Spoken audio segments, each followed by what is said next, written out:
Oi, estamos começando a edição de número não sei, porque tanta coisa a gente tá gravando que eu também não sei te falar o certo. Mas é isso aí, não importa, né? Porque nada na vida é cronológico. O tempo é o tempo do sujeito. Com essa frase começamos mais um dia de podcast. E hoje, com a honra, com a glória, com a presença ilustre de Ana. Muito obrigado, querida. Obrigado pela presença. Que luz ter você aqui. Eu estou muito feliz de estar com você aqui hoje. Eu que agradeço, é um prazer, uma imensa satisfação estar aqui com você, que é uma pessoa que eu admiro tanto, dono de um dos projetos mais bonitos que eu conheço. Eu só tenho a agradecer, a dizer que estou extasiada em estar nesse podcast com tanta gente massa que já passou aqui, tanta gente maravilhosa que vai chegar. É nóis. Eu estou, assim, realizada. Comecei o meu ano, que está, assim, né, daquele jeito, mas eu, particularmente, comecei muito bem. Oh, gente. Eu tô feliz, de verdade. Tô, tipo... É bom a gente conversar com pessoas que a gente é fã, né? Mas, ao mesmo tempo que é fã, não é aquele...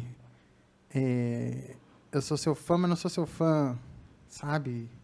Daquela coisa do que não existe, né? Sou fã do que existe mesmo, do real. Isso é muito bom. Já que você começou o jabá para mim, que eu tinha esquecido, eu vou falar o jabá da firma que é nossa, então tá tudo certo, a gente fala dela mesmo, enquanto você que tá aí não patrocina a gente. Gente, tem um QR Code aí na tela, ele vai ficar o tempo todo sim, porque você vai entrar em algum momento, você vai pegar o celular, tirar uma fotinha lá, entrar para conhecer o projeto da Escuta Aqui, que é um projeto que a gente tem trabalhado com tanto carinho aí para dar acesso à psicoterapia para pessoas que não tinham antes. Tem os critérios lá direitinho. E também para dizer que se você é psicólogo ou psicóloga, fiquem à vontade para conhecer também, principalmente se você passa uns perrengues e está pensando em desistir da profissão, porque a gente sabe que muita coisa faz a gente não continuar, além do desejo, né? E a gente está aqui para que a gente viva dos desejos. E para isso, trazendo narrativas possíveis, narrativas acessíveis e que faz a gente se sentir confortado ou incomodado. Se você está se sentindo muito incomodado com esse conteúdo, você tem a opção de ir embora. Fique à vontade. Agora, se você está com uma narrativa também parecida com o que a gente traz, sinta-se acolhido, sinta-se confortado. E muito obrigado. Vamos para o que nos interessa. Me fale. Não, eu já sei muito sobre você. Eu sei mais do que muita gente, mas menos do que eu mereço, porque quero conhecer mais e mais. Mas uma amizade que nasceu em pandemia, nasceu no virtual, mais real, e é a primeira vez que eu a encontro presencialmente, quase 2 anos de amizade, né? Querida, quem é você? Para quem não te conhece. Para quem não me conhece, acho inclusive importante me descrever, para que as pessoas que não possam me ver, né, as pessoas que estão ouvindo saibam que eu sou uma mulher de 1,85, preta. Nesse momento estou com uma roupa estampada, acho que com umas lagostas, olha que chique eu sou, pensando em lagosta na pandemia. Sou uma mulher que estou com dreads, batom colorido e estou muito feliz de estar aqui podendo falar um pouco sobre mim. Tenho 37 anos, sou formada em Relações Públicas, pós-graduada em Marketing e atuo há 11 anos em BH como produtora e gestora cultural.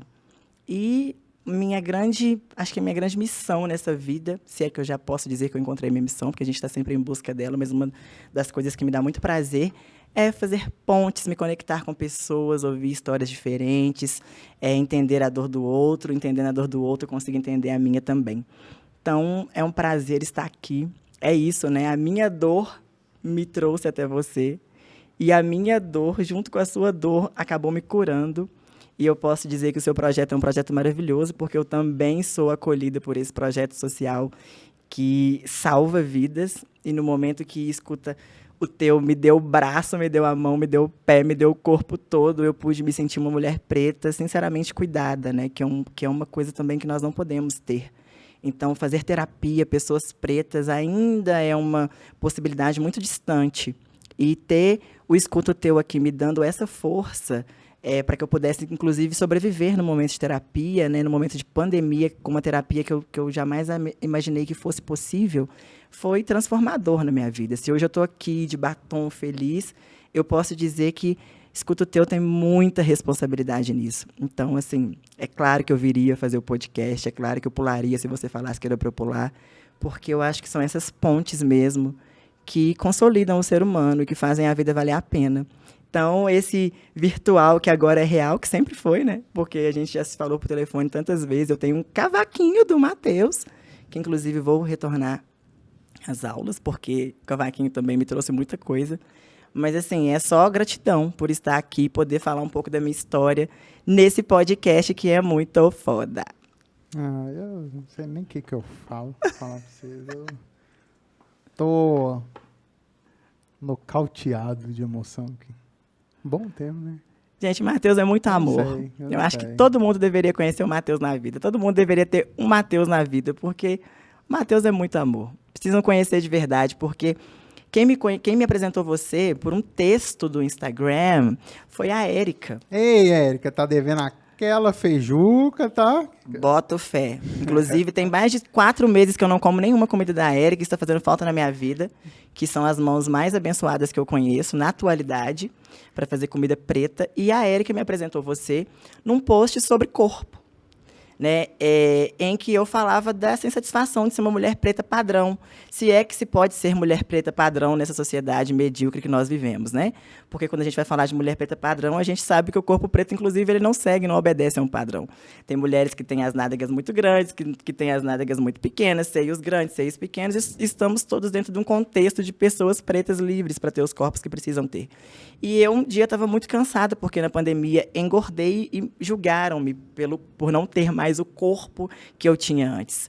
E aí fiz um textão sobre essa questão do corpo e da liberdade de ter o corpo que se quer, entendeu? Independente de qualquer julgamento ou pré-julgamento. E a Érica nos conectou, porque você tinha acabado de fazer um texto falando exatamente da mesma coisa. E eu achei isso muito maravilhoso, porque eu nunca fui gorda, e você é um homem gordo. E a gente falava exatamente da mesma coisa. Então, é exatamente o que eu falei no começo, né? A minha dor me conecta a outro de formas diferentes. E a gente vive a mesma dor, mesmo sendo pessoas diferentes, estando em locais e em vivências diferentes, né? Então, quando eu falei que eu não suportava mais essa coisa de ser uma preta padrão, de ser a preta que as pessoas intitulam como gostosa, que eu queria ser livre e sair dessa questão da gostofobia, porque isso é um inferno, eu me conectei com você, que falava da aceitação do corpo, de simplesmente viver esse corpo que temos e gozar de poder viver esse corpo. Então, assim, depois daquele dia foi match atrás de match, né? Então, não tem nem mais o que dizer. Estou metificada.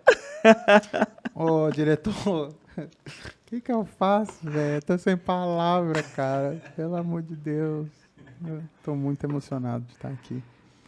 Mesmo. Tá louco, né? Porque a gente, cara... A gente teve vários contextos aí nessa amizade, né? De estar fudido, de estar bem, de estar mal, e o que faz, e enfim. Eu fico vendo hoje como que a gente está hoje, né?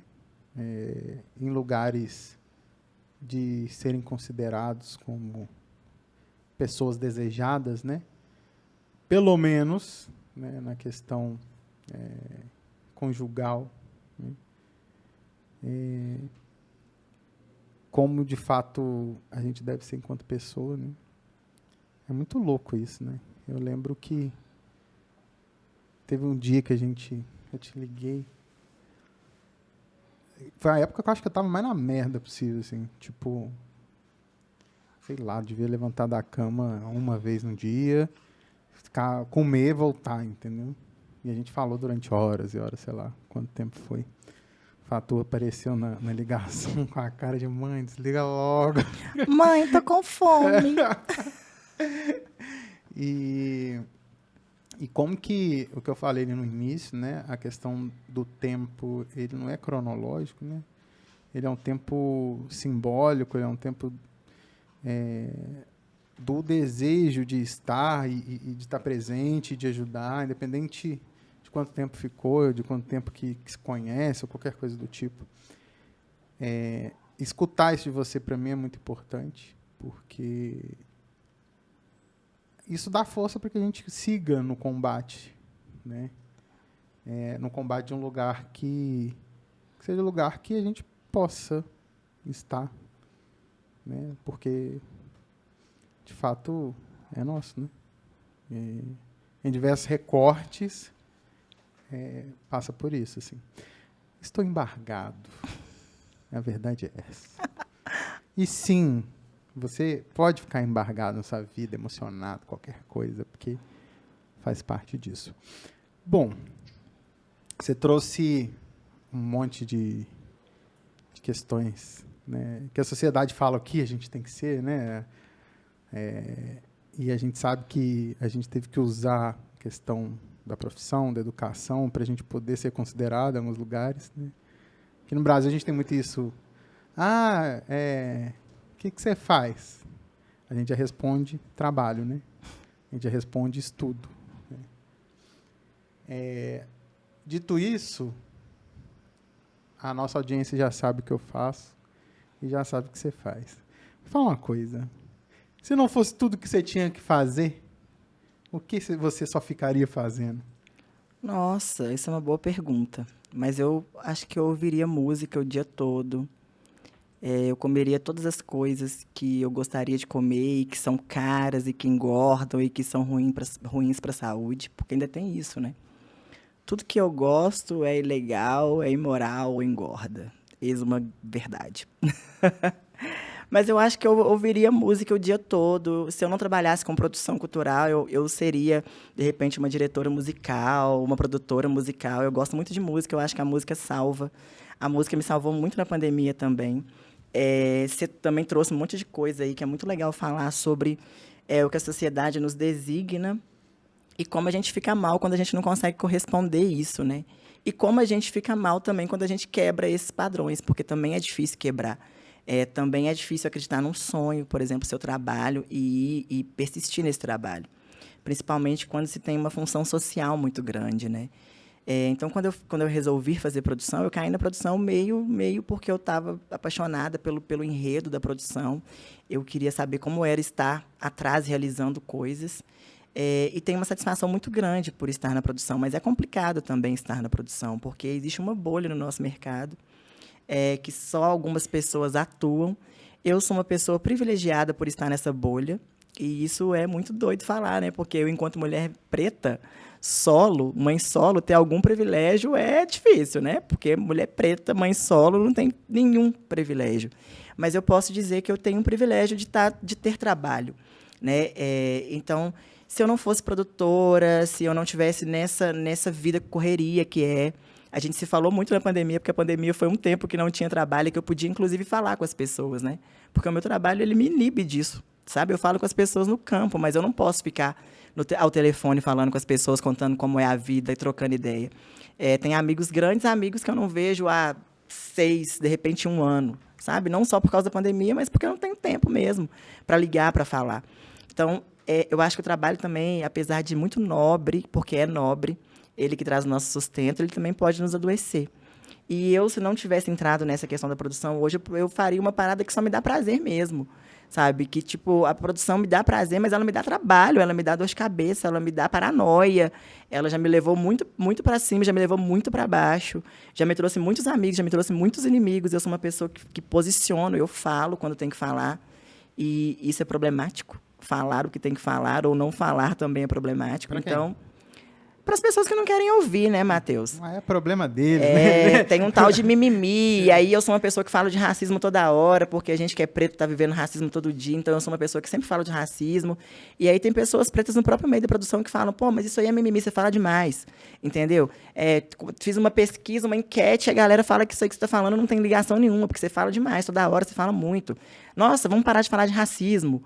E aí você acaba que no seu meio de trabalho tem as suas lutas anuladas, né?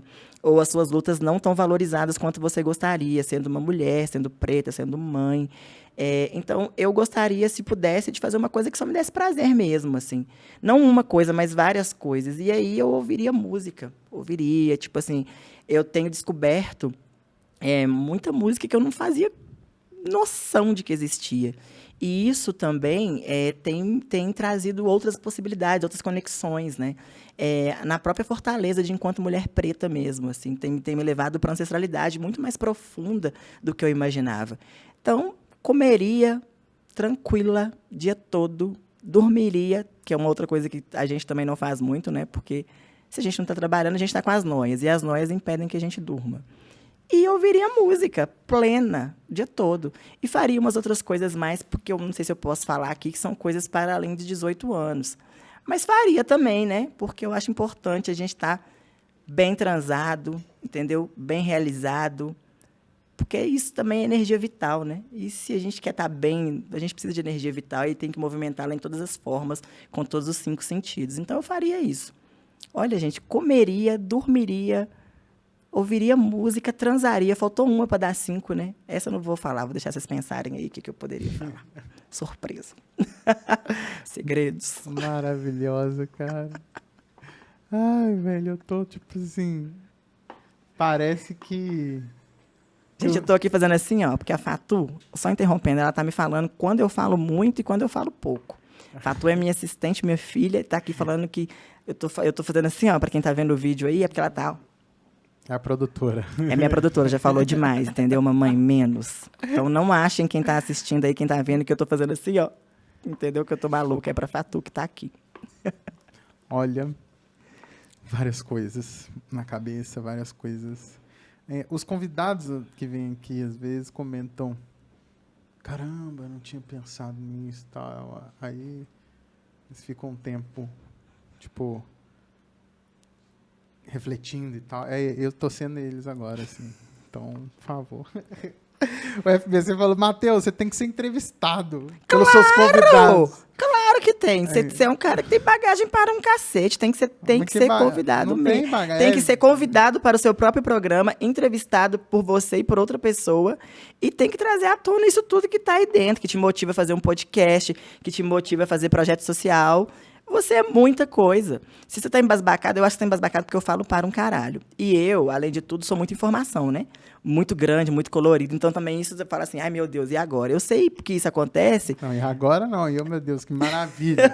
Mas as pessoas falam assim, ai, porque é muita coisa. E não é todo mundo que encara mesmo, né? Eu descobri que a sua própria condição estética, ela te aproxima ou ela te afasta. Você sabe sobre isso porque você é um homem gordo. Então, as pessoas olham e falam, opa, não vou nem falar sobre isso. Então, uma mulher preta, com muita informação como eu, ela tem esse negócio de... Ai, o que eu faço? Que eu sei que não é nesse lugar de incômodo, mas é nesse lugar de tipo, putz, tem muita coisa aí que eu posso perguntar, e agora? E o meu é de emoção mesmo. Eu tô Claro! Que é a primeira vez que a gente se vê presencialmente. Tô falando que é muita informação, tipo assim, tá baqueado, nossa senhora. E, obviamente, que se fosse o contrário, eu também estaria, tipo assim, meu Deus, o que eu vou perguntar pro Matheus? Porque isso é muita informação, muito cabeção, sabe? Além de inteligente, uma pessoa maravilhosa, com um coração enorme. E, cara, eu boto fé agora, enquete aí na telinha, se puder, direção. Quem vai entrevistar o Matheus? E se te rolar, eu quero entrevistar. Ou, pelo menos, eu quero mandar uma pergunta. Nós vamos fazer. O que você perguntaria pro Matheus? Ou eu perguntaria tanta coisa, mas uma das coisas que me deixou, assim, com a pulguinha atrás da orelha foi exatamente isso, assim. Um podcast, sem nenhum patrocinador, com uma puta infra, que vocês não estão vendo aqui, gente, mas assim, a gente tá numa infra que eu vou falar pra vocês. Algumas rádios vão ficar devendo aí, sabe? E sem nenhum patrocinador, teoricamente sem nenhum ganho, porque a gente que vive nesse contexto, a gente sabe que a gente começa a ganhar a partir dos patrocinadores. O que te motivou a fazer um projeto tão audacioso ainda em tempos pandêmicos? Então vamos lá, né? O seu patrocínio de estar aqui, que é um patrocínio de Marquinhos, que está aqui nos patrocinando e vindo ajudar. O meu patrocínio, enfim, tirando isso, que já é tudo. Eu estava falando isso com o Marquinhos hoje, assim, você acompanhou a minha realidade, né? Então eu saí, fora todo o passado, né? Na pandemia específica eu fali a empresa. por N questões aí, questões que meus valores fizeram com que eu falisse, porque a gente tinha uma realidade ali no início da pandemia. Eu decidi manter o time, que para mim era um problema coletivo, não individual, né? E eu sei os impactos que isso trariam para a saúde mental das pessoas que trabalhavam comigo. E fui segurando, virou bola de neve, fiquei fudido. Ao mesmo tempo que, em março do ano passado, eu falei, cara, eu tô ferrado, porque eu não aguento ver meus amigos me ligando e falando, tô entregando consultório, porque não sei o quê, ai, o que eu faço? Aí outros amigos que não tinham relação nenhuma com qualquer tema de saúde mental, falando, nossa, eu tô sentindo o braço dormente, o coração tá acelerado, aí não sei o quê, eu acho que eu tô ansioso. Falei, velho, se os psicólogos estão ficando sem trampo, se a galera tá toda ficando ansiosa, imagina quem não tem acesso. Falei, já tô fudido mesmo, vou meter o louco. Falei, vou criar uma parada que cada sessão paga eu vou doar uma sessão para pessoas que estão sem acesso à psicoterapia, principalmente por questões de recortes sociais, recortes de gênero, recortes raciais e alguns outros. E foi dando certo, assim, economicamente não fecha a conta, né? Tanto que eu mudei um pouco essa questão da lógica de doação, que a doação não é só da nossa parte, também é do psicólogo que quer entrar. A gente ajuda a encher a agenda dele, mas ele tem que doar uma parte da agenda também. Outra parte a gente paga outras pessoas que a gente doa, a gente paga o psicólogo, ele recebe normalmente, principalmente dos que estão começando. E aí foi indo. E aí eu lembro que no mês que eu decidi, continuo ou não? Desisto ou não? Porque tá tudo fodido. SPC pra lá, não sei o que, ainda tá, gente? Inclusive, patrocínios é para isso também. Se quiser ajudar, por favor. Eu tive uma proposta de uma empresa para comprar a Escuta Aqui, 40% dela. Tô falando de números, não sei para quê, mas enfim. Porque números é importante, principalmente quando a gente fala na matemática, no patrocínio, na questão financeira, números é importante. Eu acho que a gente não pode ter medo de falar de números. Não tem não. Eu sou uma pessoa que tenho medo de valorar o meu trabalho, tenho medo de falar, pô, Ana, quanto que você cobra? Cara, me dá um negócio, eu falo, se eu cobrar muito, não vai me contratar. Então, é importante falar de números. Isso foi nos negado. Por vários motivos. Eu, por ser preto, e você por ser gordo. A gente não tem direito a nada, inclusive a valorar o nosso trabalho. Então, é importante falar de números. E, às vezes, até tem número e não consegue comprar coisa. Exatamente.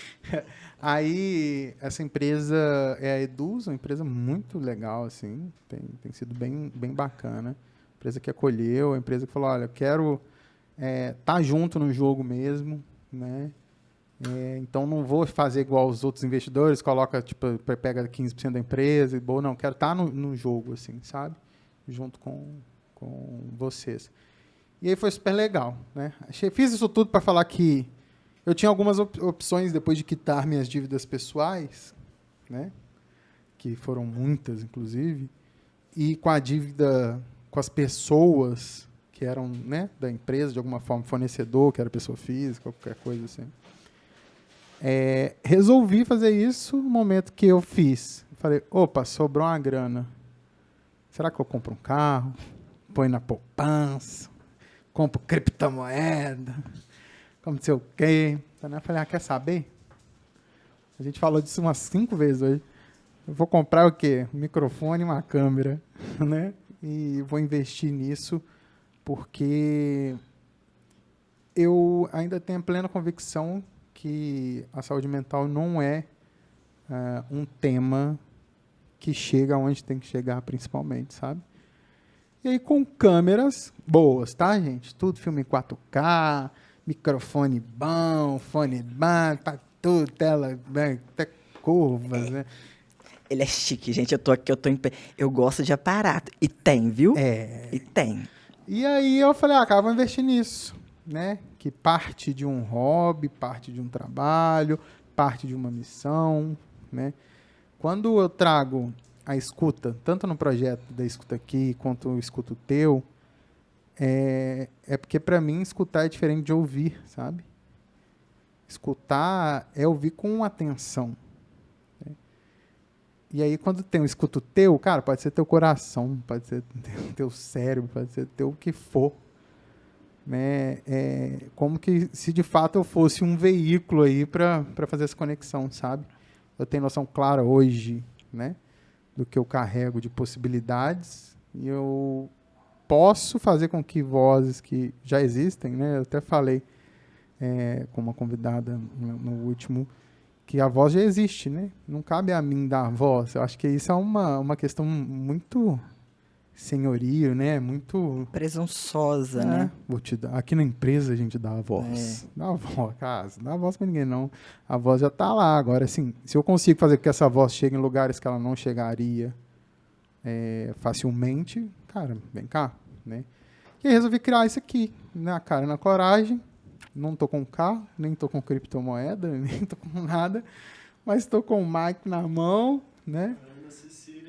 Ana Cecília na mesa e, cara, o Marquinhos ali, Fatu olhando a gente. E isso é maravilhoso, sabe? E cada um que passou aqui já e que vai passar, cara, assim, as pessoas me perguntaram, mas qual que é o critério de convidado? Porque, assim, a maioria dos podcasts hoje convida a galera que tá na hype, né? Sim. Falei, olha, eu vou convidar gente que tem alcance, primeira coisa que vai fazer com que a gente consiga desbravar mais. Vou convidar narrativas comuns, entre aspas, né? Narrativas possíveis, que não sejam as idealizadas de feed de Instagram e etc. E convidar profissionais de psicologia, ou psiquiatria, ou psicanálise, para a gente ficar intercalando, sabe? Pessoa que tem alcance, que formador de opinião todo mundo né? Mas que tem facilidade com que a opinião chegue. Aí, Marquinhos, dá um salve. Não, tá no foco. Marquinhos não apareceu. Gente, Marquinhos veio aqui e me serviu uma água. Bem. Marquinhos, por favor, venha. Olha aqui, ó. Eu vou mostrar pra vocês. Abrir a tampa só pra você aparecer aqui, mano. Ele veio aqui, ó, botou água do meu ladinho. Eu vou deixar aqui pra ele dar um close pra vocês verem Marquinhos de Moraes aqui do meu lado, abrindo a minha água. O bom daqui é que ele tirou daqui pra botar lá. Ou seja, ele vai voltar. Porque eu voltei pro lugar que não podia. Aí ele veio aqui, ó, discretamente, focou só no Matheus, botou água aqui, ó. Vocês perderam esse close do Marquinhos, mas eu vivi vou te falar, pra ver. Um negócio profissional aqui. Cortou pra 18 aqui. Outra realidade. Outro patamar. Então, ver histórias assim é muito legal, sabe? Assim,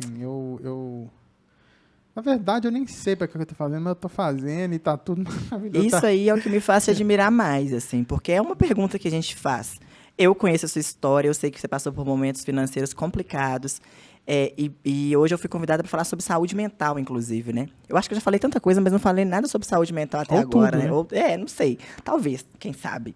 Mas talvez esse daí seja o gancho para eu chegar nesse lugar, porque é muito doido isso, né? Como a gente condiciona a nossa saúde mental à saúde financeira. E uma coisa não tem nada a ver com a outra, porque eu já tive muito dinheiro. Que dia, gente? A louca, muito dinheiro. Nunca tive, gente. Edita isso aí. Mas eu já tive trabalho, já tive tranquila. Vou deixar isso aí. Axé, isso tem que ser como é que fala os evangélicos? Isso daí tem que ser, sei lá o que, nome de profetizado. Boa, Marquinhos. Isso aí. Entendeu? Porque a gente precisa dessa vida mesmo de tranquilidade financeira, mas dinheiro não traz a nossa saúde mental, né? Eu já estive com contas pagas, trabalhos, agenda comprometida de trabalho aí, e estive totalmente infeliz. E já estive sem nenhum puto, pensando se eu voltaria a morar na casa dos meus pais, como sustentaria a minha filha, mas muito feliz. Então, hoje em dia, eu fico pensando que a saúde mental, ela é um pouquinho de cada coisa, sabe? Quando eu falo que o que eu gostaria de fazer se eu não trabalhasse, eu acho que eu numerei aqui as coisas que realmente me fazem ter uma boa saúde mental, que é o meu momento, é um momento para mim. E não tem nada a ver com ganhar dinheiro ou acumular posses, sabe? Eu tenho estudado muito sobre a descolonização do corpo, da mente, da política. E eu descobri que essa coisa da gente ter sempre que ter grana... E olha que louco, é esse lugar mesmo. Tenho grana, vou comprar um carro. Tenho grana, vou comprar uma casa. Isso vai condicionando a gente a sempre ter que ter grana para comprar alguma coisa. E felicidade não se compra, saúde mental não se compra. E na pandemia, eu pude vivenciar isso no meu corpo, dentro da minha casa, porque o trabalho foi embora, ao mesmo tempo que eu estava tensa em como fazer para sustentar a minha casa, por um outro lado, eu estava totalmente feliz porque eu podia dormir. Eu tinha tempo para dormir. Eu não tinha ninguém me ligando às 2h da manhã, me cobrando uma coisa que eu não tinha nada a ver para resolver, porque produtor é isso, né? Produtor é pago para resolver problemas que ele não criou. E, às vezes, muito mal pago, na maioria das vezes, muito mal pago. Porque se eu criei o problema, eu preciso resolver. Fui eu que criei o problema. Mas, na grande maioria das vezes, a gente resolve o problema que pessoas criaram e jogou a responsa para você. E isso não criaram deveria ter por irresponsabilidade. Muitas vezes por responsabilidade. Risco. Exatamente. Falaram assim, poxa, não vai dar nada. E a gente, como produtor, a gente pensa em A, B, C, D, planos até Z+, porque a gente sabe que tudo pode dar merda. Então, a gente vai fazendo o quê? A gente vai tentando cercar para não dar problema. E aí vem uma pessoa que tem uma possibilidade maior de gestão, que tem uma coordenação, que tem um nome maior que o seu, e vai lá e chuta o seu trabalho todo, entendeu? Então, é um trabalho estressante. E aí é o que eu falei, que ao mesmo tempo que ele gera dignidade, ele também gera várias questões. E tem que gostar muito para fazer produção. Tem que gostar de uma certa... Tem que gostar de adrenalina, de viver sempre na corda bamba. E tem que ter um quê de loucura também, porque esse trabalho ele te tira a saúde mental. E aí, na pandemia, é muito louco, porque eu estava sem um puto. Preocupada em como eu comeria, como eu sustentaria minha filha, mas, ao mesmo tempo, estava muito realizada em outros momentos, porque eu podia ouvir música, eu podia tentar fazer a minha aula de cavaquinho, porque eu consegui uma professora que me cobrava R$10 por aula, uma mulher preta também, e, assim, qualquer puto que eu pudesse economizar para poder dar essa moral para ela e ela me ajudar a realizar um sonho, que era tocar o cavaquinho, estava válido, sabe? Então, eu fico pensando, o que traz a nossa saúde mental? Não pode estar condicionada à grana. Sabe? Então, quando eu faço essa pergunta para você, ela é muito provocativa nesse lugar. Não para você, mas para que as pessoas que estejam pensando, nossa, mas o Matheus é muito louco, porque como é que ele faz um negócio desse sem patrocínio? É porque dinheiro realmente não compra tudo. Quantas pessoas tinham grana aí e morreram na pandemia? Que podiam se internar em bons hospitais, que tinham uma família que tinha posses, e aí eu acho que a gente, por mais fudido que a gente ainda está, né, porque a gente ainda continua fudido, o emocional da gente, a gente atrapalha. A gente não conserta isso em 2 semanas, em 3 dias. Às vezes, a gente demora 30 anos, né? Eu estou descobrindo agora na terapia, graças, gente, a esse moço aqui que está na minha frente, gatilhos que eu trago... Assim, né? Graças... Não só você, né? Mas a Joyce, minha terapeuta preta, eu ia mandar um salve pra Joyce, mas eu não podia falar se você não trouxesse. Pode, que eu trabalho com nomes, entendeu? Você sabe que a Joyce vem aqui, tá? Vai ser incrível. Joyce é incrível. Um salve pra Joyce. Terapeuta maravilhosa. Aí, ó. Joyce, tadinha. Vocês estão me ouvindo ouvir falar? Maravilhosa. Também fui atendido pela Joyce. Gente, tá vendo? São as pontes que eu falo que é necessário. Você tá ainda no processo? Claro, se você me abandone, por favor. Eu tenho um troço, eu não tô preparada pra sair da terapia. Não, mas tem gente que sai só. Não, eu não estou. Joyce, não me dê alta. Pelo amor da deusa. Eu não ia falar, mas já que o Marquinhos... Né? Mandou um salve pra Joyce. A Joyce tá esperando seu salve. Tamo aqui. Estou retornando. Tá sumido, hein? É porque a terapia é uma parada que dói, né? Que machuca. Dói. Tem dia que eu saio sambada. Cara, uma das frases mais incríveis que a gente refletiu na pandemia foi justamente sobre isso. Não sei se você lembra. Acho que você lembra, óbvio. Tem coisa que dói, mas não machuca. Acho que era por ser coerente, Exatamente. né? Exatamente. Inclusive, esse assunto a gente teve esse assunto. Essa frase. Tem pano pra manga. Essa frase está no meu Instagram, porque eu deixei lá, porque foi a frase mais coerente, mais sábia que eu já ouvi. Tem coisa que dói, mas não machuca. É exatamente isso. E graças à terapia, graças a Joyce, que tem um ouvido, que fica lá me ouvindo falar, tadinha. Porque é isso, né? Eu adoro falar, então imagina pessoas que gostam de me ouvir falar e que precisam me ouvir falar, porque é o trabalho dela, então ela precisa. Se ela gosta, eu já não sei. Joyce, por favor, fale que goste, tá? Mas a gente gosta, porque a gente também pode escolher não atender e encaminhar. Sim, exatamente. E eu fui descobrir gatilhos que eu tenho desde a infância, de repente desde antes da idade da minha filha, que tem 8 anos, que eu fui descobrir agora o quanto isso me atrapalhou em várias áreas da minha vida. E descobri, nossa, gente, quase que babei aqui, só pra você ficar emocionado, me deu água na boca da vida mesmo, me deu do viver, que eu ia falar isso agora. Descobrir isso me trouxe uma vontade enorme de viver. Me acendeu um farol, assim, me deu um tesão mesmo, da água na boca, sabe quando você está saboreando uma coisa muito gostosa? De ter prazer por essa vida que eu achava que estava muito complicada, estava muito complexa, estava muito difícil. E a Joyce acendeu luzes ali dentro dessas questões que eu precisava enxergar e que eu não enxergava, que me trouxe a vontade de viver de novo. E aí, como é que foi? Aí eu quero, por curiosidade minha, eu acho que eu não sei se eu te perguntei isso em algum momento, mas a gente tem tanta prática aí na saúde, né, de lugares que repetem, né, a dinâmica social, que obviamente é muito exclusória, na própria saúde em si, né, as profissões tidas como mais elitistas, é difícil ver pessoas pretas, quanto nas que mais servem, né, na linha de frente, ou que estão mais vulneráveis e que mais morreram, né, Sim. na pandemia. Você vê menos pessoas brancas, por exemplo, né? Como que foi se deparar com uma realidade que também na psicologia se repete, de não ter pessoas pretas com relevância, entre aspas, né, no sentido de ser consideradas. Antes, bem menos. Hoje a luta tem sido uma luta que está muito, como todas as outras, trabalhosas, né? Mas tem sido conquistado espaço, né? Na verdade, retomado o espaço, né, que merecia, e de repente chega a Joyce. Como foi abrir a câmera, olhar para a Joyce, uma mulher preta lá do outro lado, sendo sua psicóloga?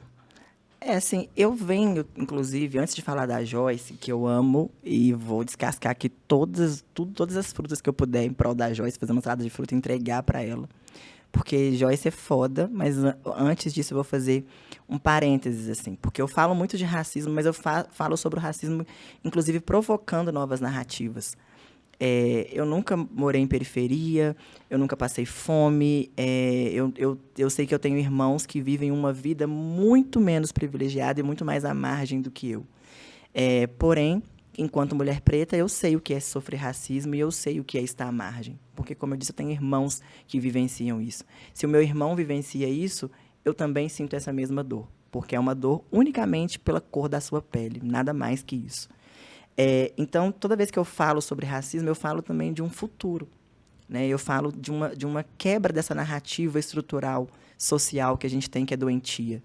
E toda vez que eu faço uma provocação, eu sou conhecida como a mulher da provocação mesmo, porque eu falo um monte de coisa que ninguém gosta, falo, às vezes, algumas coisas que são doídas mesmo, porque vão te doer, mas para você pensar e para você reconstruir a sua narrativa, seja com você ou seja com o outro. Mas eu sempre adoro fazer provocações, porque nas provocações é no incômodo que você fala, opa, por que me incomodou? Né? O que está muito tranquilo, você vai ficar ali achando que está tranquilo, mas quando você enfia o dedinho na ferida, você vê que não está cicatrizado, você vê que sai pus, sai sangue e dói. Então, a provocação é necessária para isso, para você realmente cicatrizar as feridas e cicatrizar de uma vez por todas. E talvez aquela cicatriz ali, ela não vai te mostrar que doeu, mas ela vai te mostrar que você superou. Fica Né? um traço, né? E aquilo ali vai mostrar para você que tipo, você passou por aquilo ali, mas você não passa mais. E aquilo ali já é um degrau para você ir para um outro lugar muito maior. Então, toda vez que eu falo sobre pessoas pretas e eu falo sobre a nossa dor, eu também falo na esperança de quebrar essa narrativa e de poder construir um futuro melhor para o seu filho, que possivelmente pode ser uma pessoa de pele branca, para minha filha, que é uma pessoa de pele preta, para que a gente tenha, assim, essa não igualdade, porque eu não acredito nessa igualdade, mas eu acredito numa equivalência mesmo de dizeres, de vivência, sabe? Eu acredito muito na possibilidade de todo mundo estar de acordo com a nossa estrutura, estar no lugar que quiser estar, e não que a sociedade nos impera. Então, quando eu abri a câmera e vi uma mulher preta, eu te juro que eu não me assustei e falei, poxa, ela é preta. Eu fiquei muito feliz e eu me senti muito à vontade, mas em nenhum momento eu questionei, nossa, uma psicóloga preta, uma terapeuta preta. Porque não me cabe mais isso, olhar para uma pessoa que está numa posição e falar assim, nossa, fulano é preto.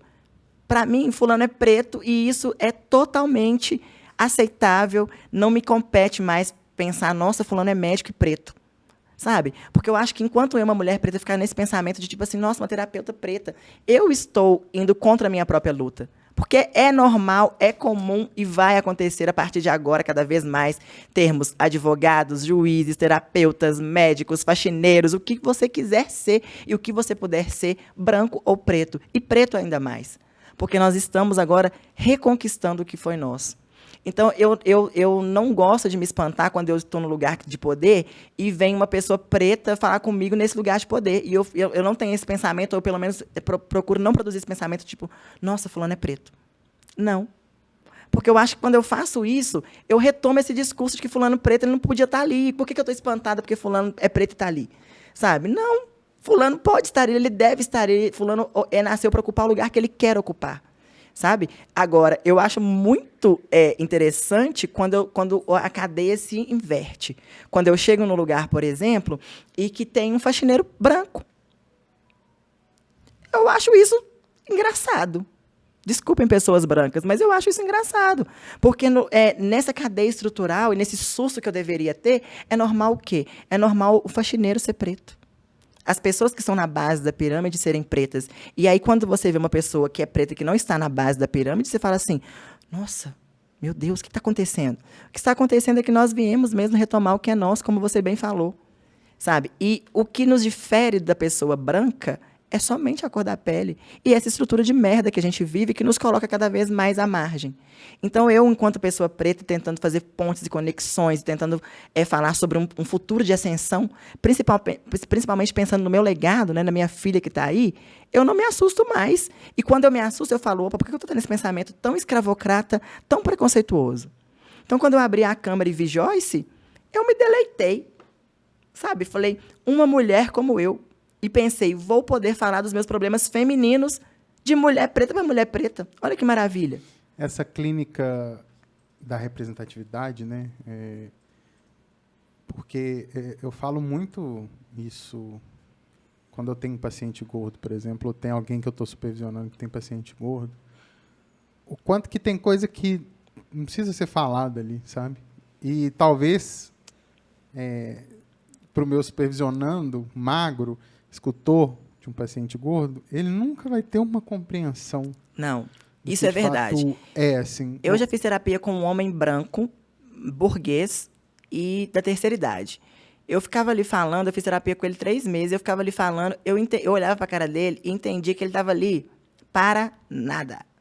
Sabe aquele cara? Porque eu acho que isso não é hipocrisia dizer, mas pessoas brancas e pessoas pretas têm um outro nicho, têm um outro entendimento de vida. Primeiro, porque nós, pessoas pretas, a gente vem com uma sabedoria ancestral, que é da criação do mundo. A matemática é nossa, a medicina é nossa, tudo é nosso. O que aconteceu foi que a gente foi desapropriado da nossa cultura.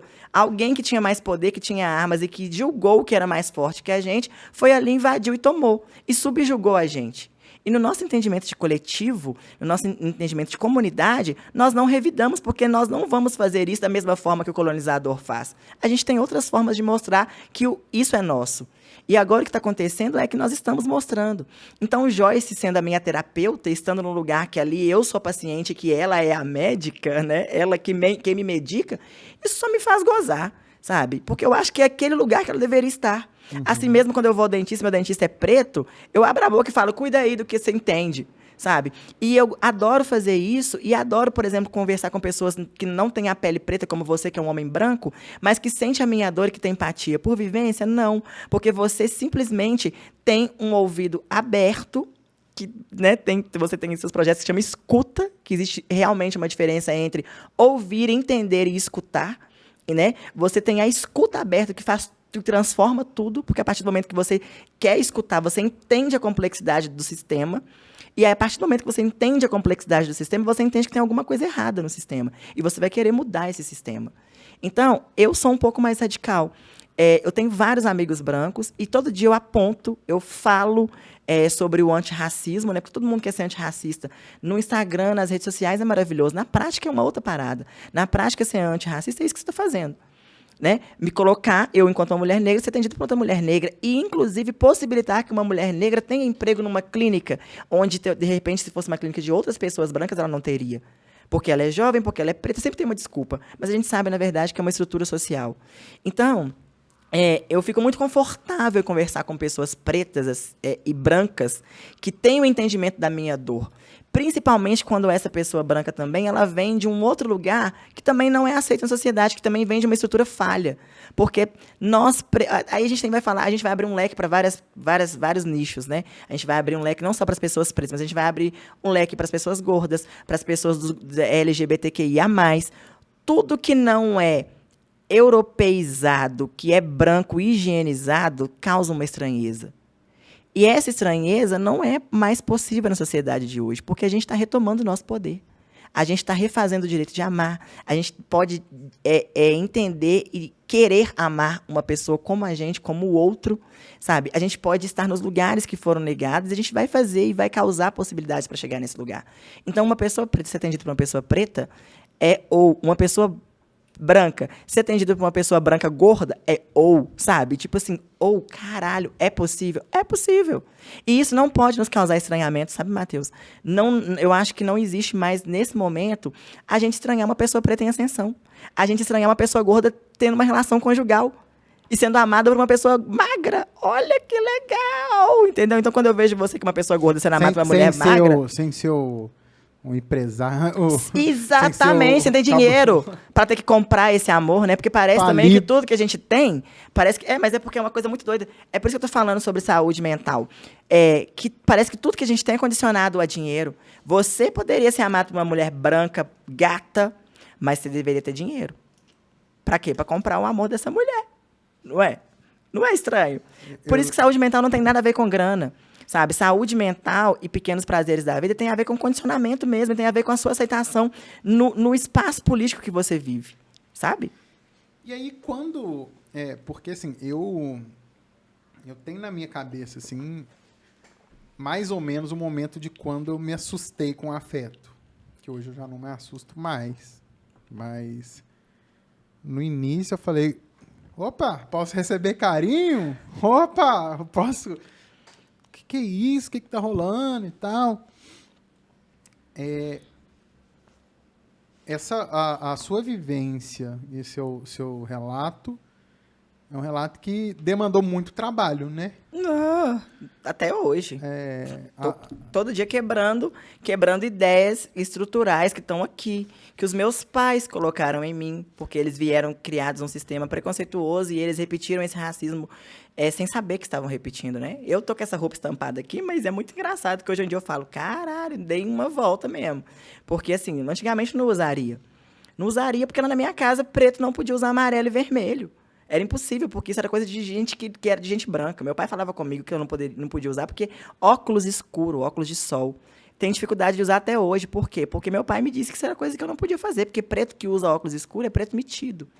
Então, essa mudança de percepção de vida é um trabalho que você faz todo dia, é um trabalho que eu faço todo dia, é um trabalho de sofrimento, porque eu já me peguei várias vezes sendo gordofóbica, eu já peguei várias vezes eu sendo racista. E é contraditório, né? Eu sou uma mulher preta. Eu já tive afetos gordos. Eu tenho amigos gordos, entendeu? E como que eu vou ser tão incoerente assim? Então, é um projeto e é um processo dia a dia, dolorido, sabe? É que você precisa voltar lá atrás e entender o porquê que você está repetindo isso, sendo que você já não aceita mais isso, sabe? Então, afeto. Isso era uma coisa que era proibida para nós. Eu sou a preta padrão. Entendeu? Eu sempre fui a preta gostosa, todos os homens queriam ficar comigo porque eles queriam sexo. Mas o afeto, né, que a gente precisa falar ainda sobre a solidão da mulher negra, isso sempre foi me negado. Como também foi negado para você, que eu tenho certeza. Então, quando a gente fala que a gente está numa relação conjugal em que a gente se sente amado, isso pra gente é uma parada muito nova, sabe? Mas só que a gente conquistou. E se a gente conquistou e chegou até aqui, então é possível que outras pessoas conquistem também. Sim, e aí que está a importância do nosso discurso, né? Que eu acho que o povo vem falar de lacração, não sei o quê. É engraçado que todo mundo que fala...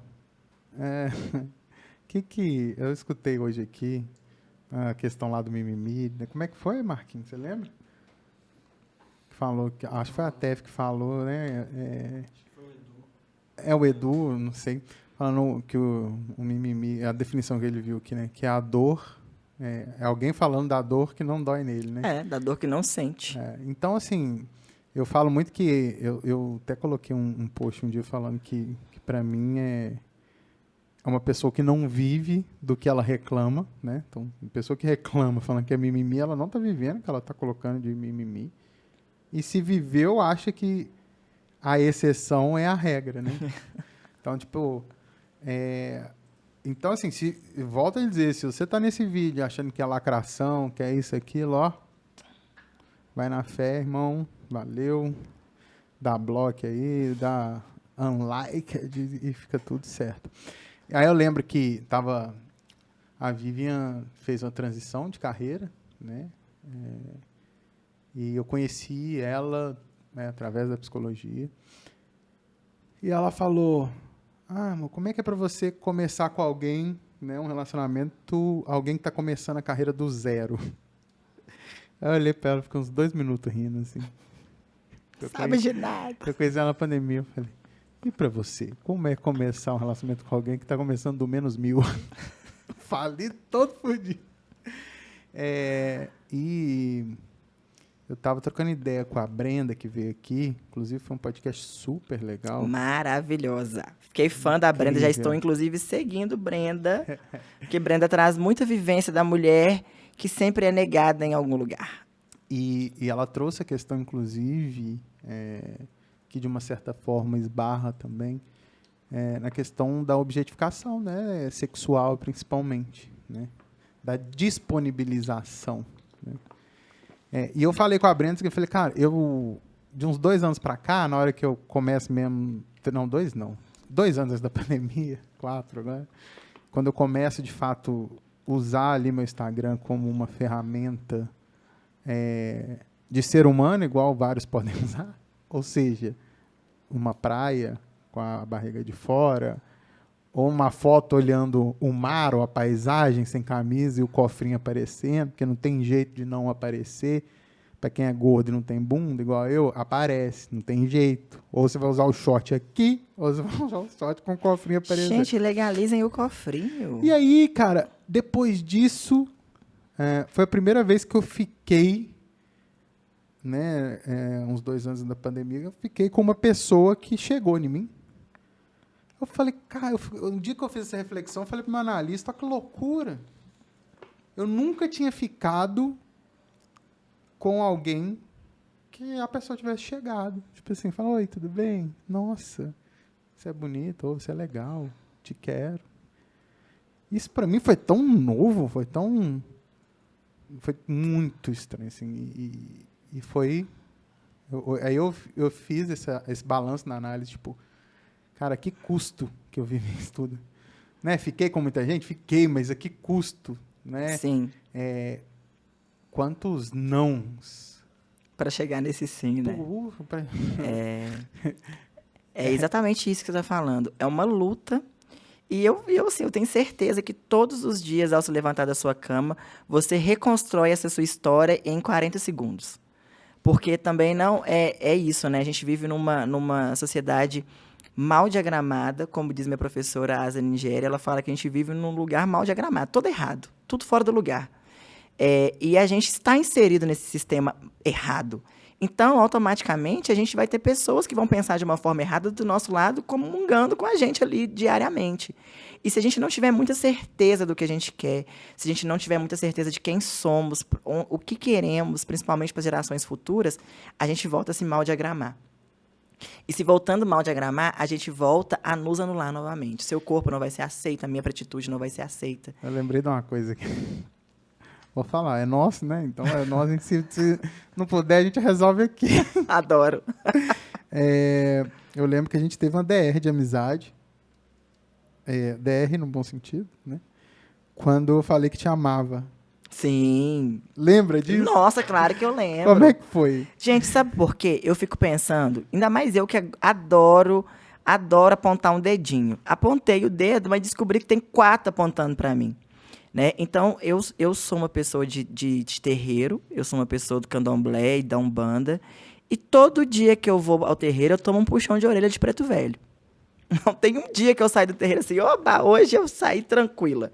Porque é exatamente isso, se você aponta o erro do outro, você também tem que verificar o seu. E eu sempre falei e foda-se. Falei, joguei para fora, como você vai receber isso é problema seu. Uhum. Não me interessa. E também fui descobrindo com o amadurecimento que não é assim. Que as pessoas... ninguém é obrigado a saber. Ninguém é obrigado a sentir o que você sente. O que as pessoas podem fazer é entender. Mas para entender, como eu demorei para entender várias coisas, É um tempo, é uma história, é um amadurecimento. Então, com isso, veio a minha responsabilidade afetiva. Eu não estou acostumada a ouvir também que as pessoas me amam. E quando você me falou me ama, que você me amava, Ana, eu te amo, eu tomei um baque. Por quê? Porque a nossa amizade era nova, a gente se conheceu com um texto de poder ser quem éramos, e isso, dentro das redes sociais, é muita coisa, pelo menos para mim é. Né? Ter um homem que fala da mesma coisa que eu de uma forma diferente é um match que você realmente não está acostumado a ver todos os dias. E eu me senti totalmente contemplada em ler o seu texto e falei, caralho, quase que fui eu que escrevi esse negócio aqui. Entendeu? E a gente começou a trocar, né? Isso também não é normal, porque quando você começa a trocar com outro homem, o outro homem quase já te fala, e aí, vamos dar uma saída? Então, tô aqui na pandemia, mas tô me cuidando, sabe? E a gente estava carente na pandemia. Então, eu comecei, principalmente naquele momento da nossa amizade, eu estava num problema com várias questões na cabeça, eu comecei a achar que esse eu te amo estava gerando outras coisas que naquele momento eu não podia. Não podia me envolver com ninguém, porque eu estava um papel, para não dizer uma outra coisa, apesar de ter falado foda-se e outras coisas aqui, né? Mas eu não vou chegar no mais baixo calão, como diz a minha mãe. Então, eu estava péssima. E aí, eu fiquei com muito medo desse eu te amo, ser o eu te amo que eu estou acostumada a ouvir, que é o eu te amo, eu quero te levar para a cama. Entendeu? Porque já me falaram várias vezes, eu te amo, estou impressionado com você. E eu acreditei. E nesse acreditar, eu fui para o fundo do poço, né? E aí eu descobri que eu precisava ter responsabilidade afetiva com as pessoas. A responsabilidade afetiva veio na terapia, não foi com a Joyce, mas foi com outros amigos que já faziam e falaram comigo sobre a responsabilidade afetiva, porque eu percebi que as pessoas estavam mudando o direcionamento mesmo. E falei, olha, responsabilidade afetiva é uma coisa que o Preto Velho já falou comigo que eu não tinha entendido. Mas comecei a perceber que eu tinha que ter cuidado com as coisas que eu falava e como falava com o outro. E o que eu despertava no outro ao falar. Então, eu não queria, de forma alguma, principalmente com você que estava rolando aquela coisa tão fluida, eu não queria ser mal interpretada e também não queria que você fosse esse homem que falasse para mim, olha, eu te amo, eu quero te comer. Porque você, para mim, estava num outro lugar. Então, eu já falei, vamos fazer uma DR aqui, do eu te amo. Porque e a gente tem uma dificuldade de falar eu te amo. Eu te amo ficou muito banal, né? Porque é isso, eu te amo para te levar para a cama, eu te amo para conseguir gravar no podcast, eu te amo para conseguir alguma coisa. E eu sempre estive nesse lugar do eu te amo. Eu sempre ouvi eu te amo, mas ninguém nunca me amou, na verdade. Esse eu te amo era falso, esse eu te amo era perigoso. E aí eu fui uma pessoa domada nesse eu te amo ilusório, que nunca existiu. E aí quando você falou eu te amo, eu falei, meu Deus, é eu te amo mesmo? É eu te amo, quero te comer? É eu te amo, estou apaixonada por você? É eu te amo como? E como eu vou proteger essa relação, que é uma coisa hoje que eu penso com todas as pessoas que eu convivo, com a minha filha, com o Marquinhos, com você, com todo mundo, como eu vou proteger essa relação afastando os sentimentos nocivos que a gente sempre sente, que a gente sempre é condicionado a sentir. E foi maravilhosa essa DR, porque eu não tenho problema nenhum com DR, eu acho que DR é para crescimento mesmo. E foi maravilhosa porque depois que a gente teve essa DR, eu relaxei e, de fato, eu experimentei essa amizade mesmo, genuína, sem interesse em absolutamente nada. Principalmente no meu corpo, enquanto mulher preta. Interesse eu tenho muito em uma produção de saber, né? E é recíproco. E é recíproco, claro. Mas não podemos negar. Não, e assim, eu não sou hype, eu não sou famous, mas eu hoje em dia, vendo a minha trajetória lá atrás, eu não quero que isso seja anulado. Eu te acho hype na minha vida, tá? Talvez eu seja hype na vida de algumas pessoas, mas eu não sou a hype da internet, eu não sou a blogueira. Mas eu fico pensando hoje, percebendo a minha trajetória, que muitas coisas que eu falo, muitas pessoas ouvem. E se as pessoas ouvem, é porque eu posso me comunicar com elas de uma forma muito fluida, que no passado eu não podia. E isso é devido ao meu amadurecimento. Então, eu brigo pra caramba com um monte de gente, eu falo um monte de coisa que eu não devo, mas eu também tenho essa questão da minha colocação enquanto responsável pelo que eu faço o outro sentir. Então, foi muito bom ter essa DR com você, porque essa DR me trouxe duas certezas. A certeza de que é possível se amar sem nenhum interesse. E isso, para mim, até então, era uma coisa muito distante, porque uma coisa é você amar uma pessoa, outra coisa é você ser colega de uma pessoa e dizer que ama.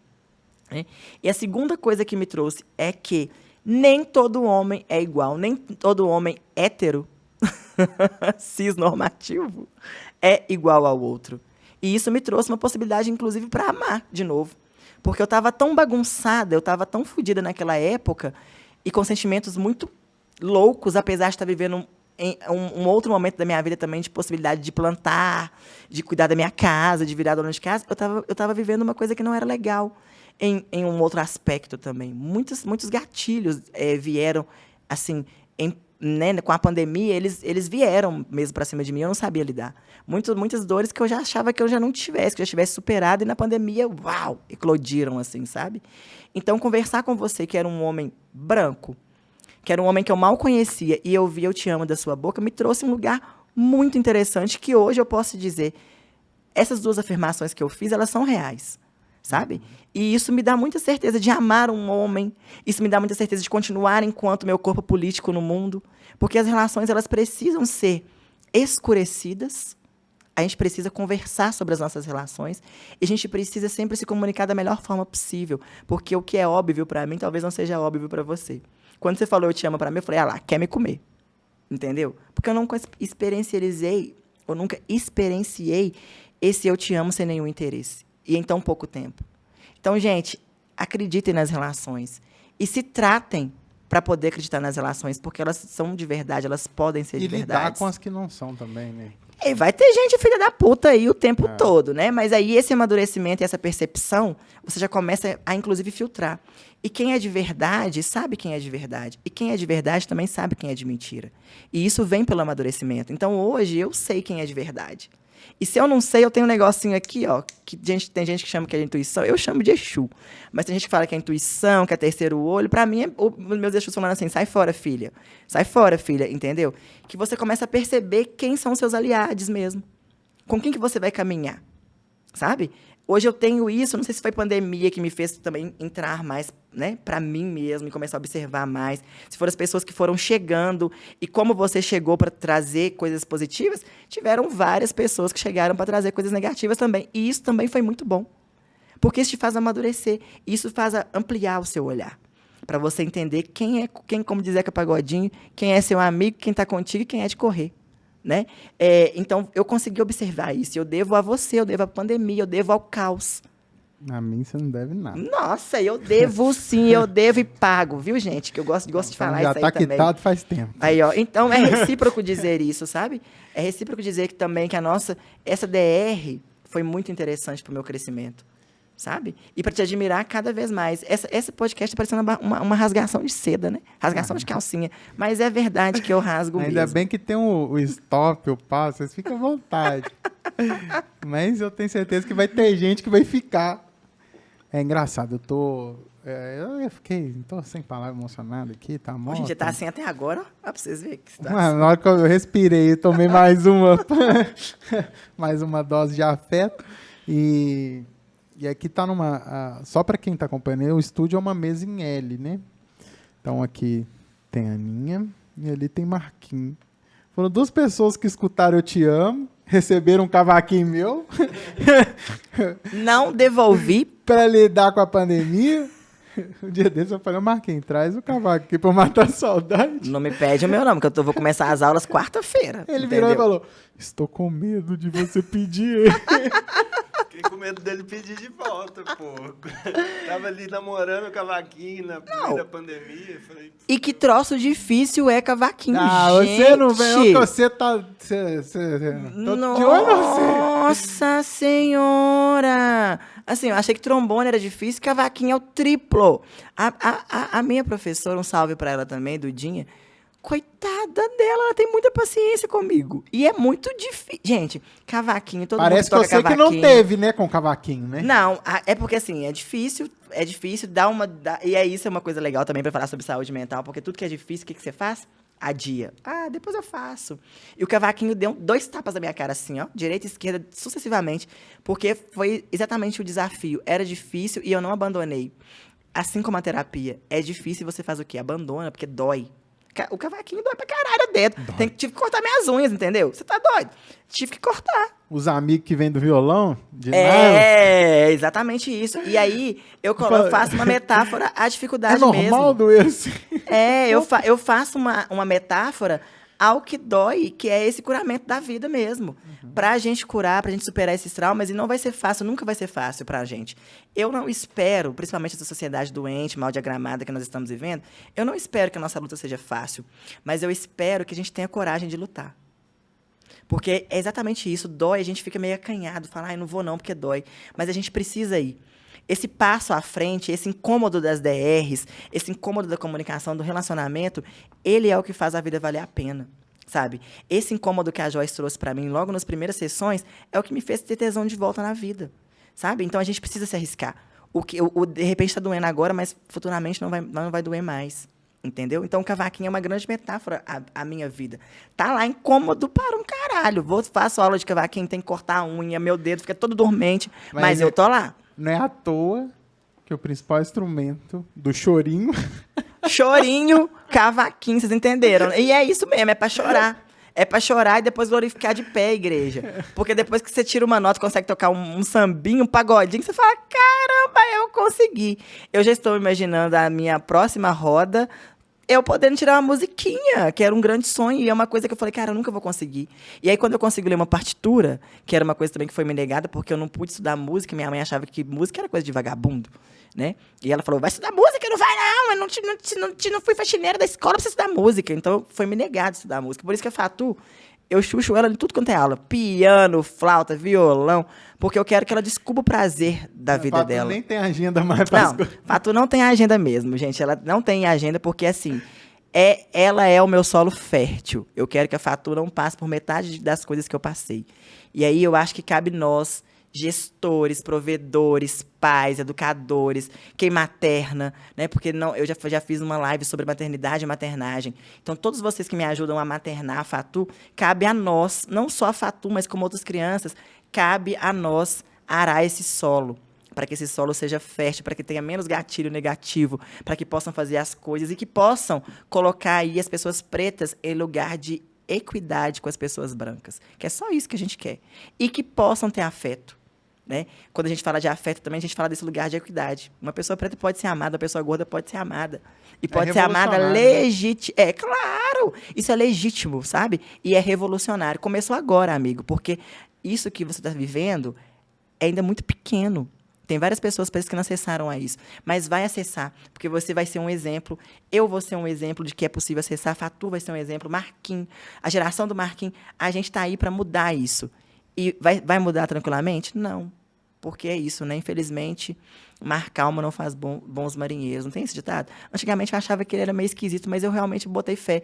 Se você estiver muito na calmaria, estiver muito no sossego, você continua ali procrastinando. Sacou? Tem que vir uma revolução na sua vida, tem que vir uma dor, tem que vir uma coisa que é esquisita para você conseguir falar, opa, preciso sair desse lugar. E depois que você sai, você não precisa provar a dor mais. O foda é quando a gente tá no Titanic e tem que fazer ele andar remando. Mas a gente sempre vai fazer, sabe por quê? Porque a gente está acostumado a somar com isso. Você, tendo a sua vivência, nada foi fácil, nada é fácil. Está aqui agora, você podia estar com o quê? Com um carro, mas você acredita no quê? Numa causa que é muito maior do que dirigir um carrão. Sacou? Marquinhos tá ali, ele faz música, ele é artista, ele sabe que é difícil. Né? Quantos leões por dia para poder lançar alguma coisa para conseguir 100 views no YouTube? E ele tá aqui escutando. Ele fica aqui. Porque é difícil mesmo. Só que a gente vai, nessa dificuldade, o que a gente faz? A gente para. A gente desiste do sonho? Não pode. A gente nada para frente ou nada para trás. Você tá no meio do mar, o que é mais fácil? Ir em frente ou voltar lá para a margem? Voltar para a margem, às vezes, não dá mais, porque tudo que você deu braçada lá atrás, talvez não te constitua mais. Talvez você não acredite mais naquilo que ficou lá atrás. Porque cada dia você é uma nova pessoa. A Ana que eu fui ontem, eu não sou hoje. Amanhã eu vou acordar uma outra Ana, eu vou ter outras simbologias. Nessas simbologias, eu quero amadurecer, eu quero crescer. Eu quero ser sol para as pessoas, sabe? Tem gente que acha que eu sou a treva. E tudo bem também, porque é isso, né? Foda-se. Mas eu quero... Tem lugar que merece ficar nublado. E eu também tô suave com isso, entendeu? Eu tô suave. Mas eu quero que as pessoas que me escutem, eu quero ser um rainho de sol para elas, entendeu? Eu quero que elas tenham, não no meu exemplo, porque eu não sou exemplo para ninguém, mas eu quero que elas vejam que é difícil para mim, mas que eu continuo tentando. Mas se... Claro! E referência, quando você falou também no começo, não é quem está muito além. Referência é quem está aqui com você, ó, no dia a dia. Porque é muito legal ser contemporâneo de alguém que você acha foda e compartilhar com essa pessoa. Eu acho várias pessoas fodas que eu nunca vou poder compartilhar. Então, para mim, qual referência e relevância essa pessoa tem? sabe? Se eu não sei da história dela. Claro que eu vou saber o que a mídia conta, mas o que a mídia conta talvez não seja uma coisa que eu acredite mais. Eu prefiro ouvir da boca dessa pessoa e eu sei que eu não vou poder chegar. Então, as minhas referências é quem convive comigo. É quem compartilha o pão comigo, é quem tá aqui no meu quilombo. E o espelho também, né? Exatamente. Então, assim, isso pra mim faz sentido hoje. Se tá muito longe de mim, se tá muito distante do que eu posso tocar, do que eu posso sentir, talvez seja referência pra uma outra pessoa, mas pra mim, não. Ô, Marquinhos, eu só não vou falar que é um dos melhores, né? Não! Porque teve muita gente boa. Não, só teve gente... Não, esse eu fiquei o final de semana ouvindo podcast. Só chove, né? Só chove lá fora. Não, né? O que você tá achando? Me conta, assim. Eu tô adorando, porque não tem roteiro. É. Então, as pessoas podem falar o que elas quiserem falar. E isso de não ter roteiro é muito maravilhoso, porque isso fala sobre a liberdade de ser. Sabe? Claro, aí Brenda, que eu vou falar, Brenda, mulher gorda, que eu tive total empatia e eu tive total encontro na história dela. Ela entregou, né? Oxe, se entregou. Todo mundo entregou. Todo mundo entregou. Mas todo mundo entregou. Sim. Só que, obviamente, eu vou falar das mulheres, porque as mulheres, a gente tem esse aconchego feminino, né? E eu acho que a gente precisa também, inclusive, parar e demonstrar para todo mundo que as mulheres não estão em pé de guerra. Isso não tem a ver com feminismo, não. Isso tem a ver com condicionamento e sua localização política. Né? Nós, mulheres, somos muito mais fortes juntas e compadecendo da dor da outra e nos ajudando nessas dores. Eu não lembro quem falou comigo, acho que foi a Aura Carolina que falou uma vez que a gente está junto pela dororidade. E eu acho que pela dororidade não só de ser preto, mas de ser mulher também. Por que quem supostamente não entende exige tanto carinho para explicar algumas coisas? Ah, porque é isso, né? É mais fácil. Teoricamente, seria muito bom também se a gente sempre explicasse com carinho e com amor. Óbvio que tem hora que a gente não consegue, né? Mas eu tô tentando fazer essa trilha, essa caminhada do amor, da cura mesmo.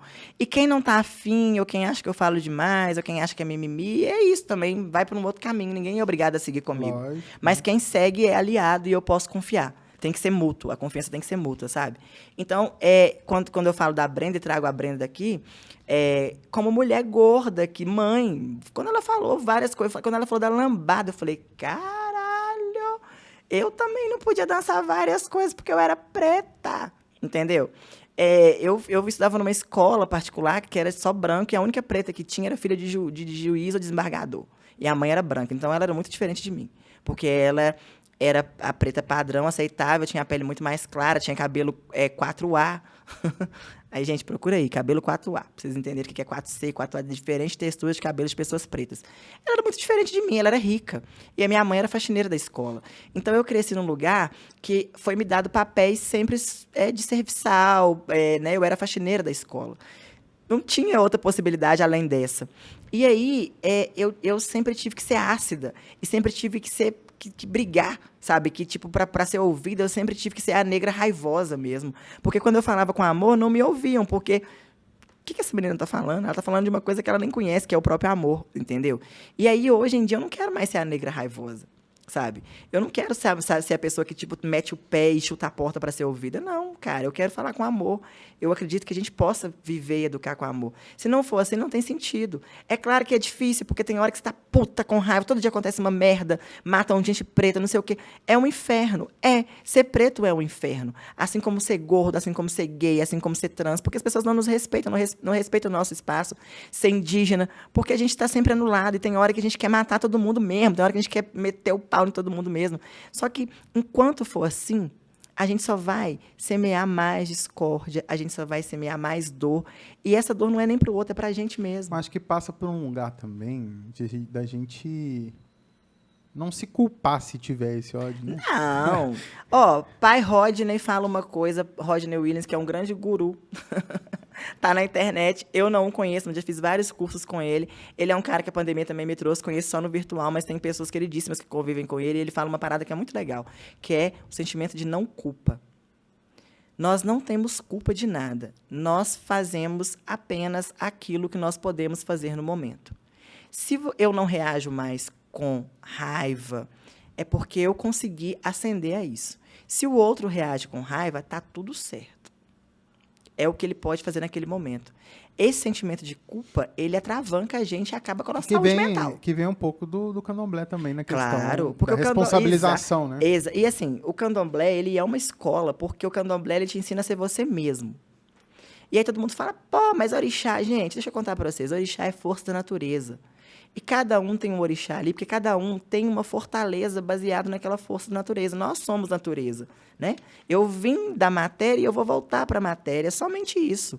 E aí, na matéria, nós somos força da natureza. E aí, cada pessoa se encontra mais predisposta em uma força. Tem gente que gosta da cachoeira, tem gente que gosta da água, tem gente da água salgada, tem gente que gosta da mata. É só isso. O que a cultura dos orixás nos ensina, para além de quem canta na sua cabeça ou quem não canta, é que nós devemos nos respeitar e respeitar o outro. E quando eu falo em nos respeitar, é assumirmos o que você dá conta naquele momento. E entender que o que você dá conta naquele momento talvez não seja o que é ideal para o outro, mas é o que você dá conta nesse momento. E a partir de dar conta disso, você se destrava principalmente do sentimento de culpa. O sentimento de culpa é um sentimento, ele é tão impugnante, ele vai adentrando em você, que você perde sua energia vital. Se sente culpado em qualquer coisa. E não podemos fazer isso. E aí, quando eu falo que eu aponto um dedo, tem 4 apontados para mim, quem sou eu para falar que fulano agiu certo ou errado? Fulano fez o que ele deu conta naquele momento. E não cabe a mim, porque fulano vai passar por um amadurecimento ainda, que ele vai ou acreditar que aquilo que ele fez é legal, ele vai viver naquela instância, talvez diferente e longe de mim, porque eu não acredito naquilo que ele fez naquele momento, mas se para ele está ok, está tudo bem. Ou fulano vai ascender e vai descobrir uma outra maneira de tratar, que é o que eu fiz. Quem me conhece há uns 10 anos, 15 anos atrás, sabe que eu sou muito diferente do que eu sou hoje. Eu era impetuosa, a minha voz era a voz que tinha razão, eu estava sempre certa, eu sempre era melhor que todo mundo. Por quê? Porque eu fui cultivada, eu fui crescida num sentimento de disputa, de desafeto, de preconceito.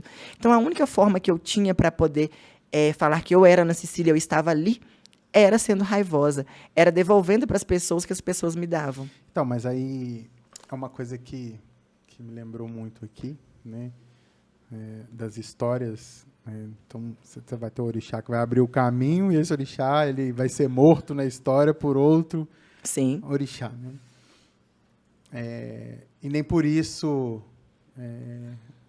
uns têm mais filhos que os outros, né?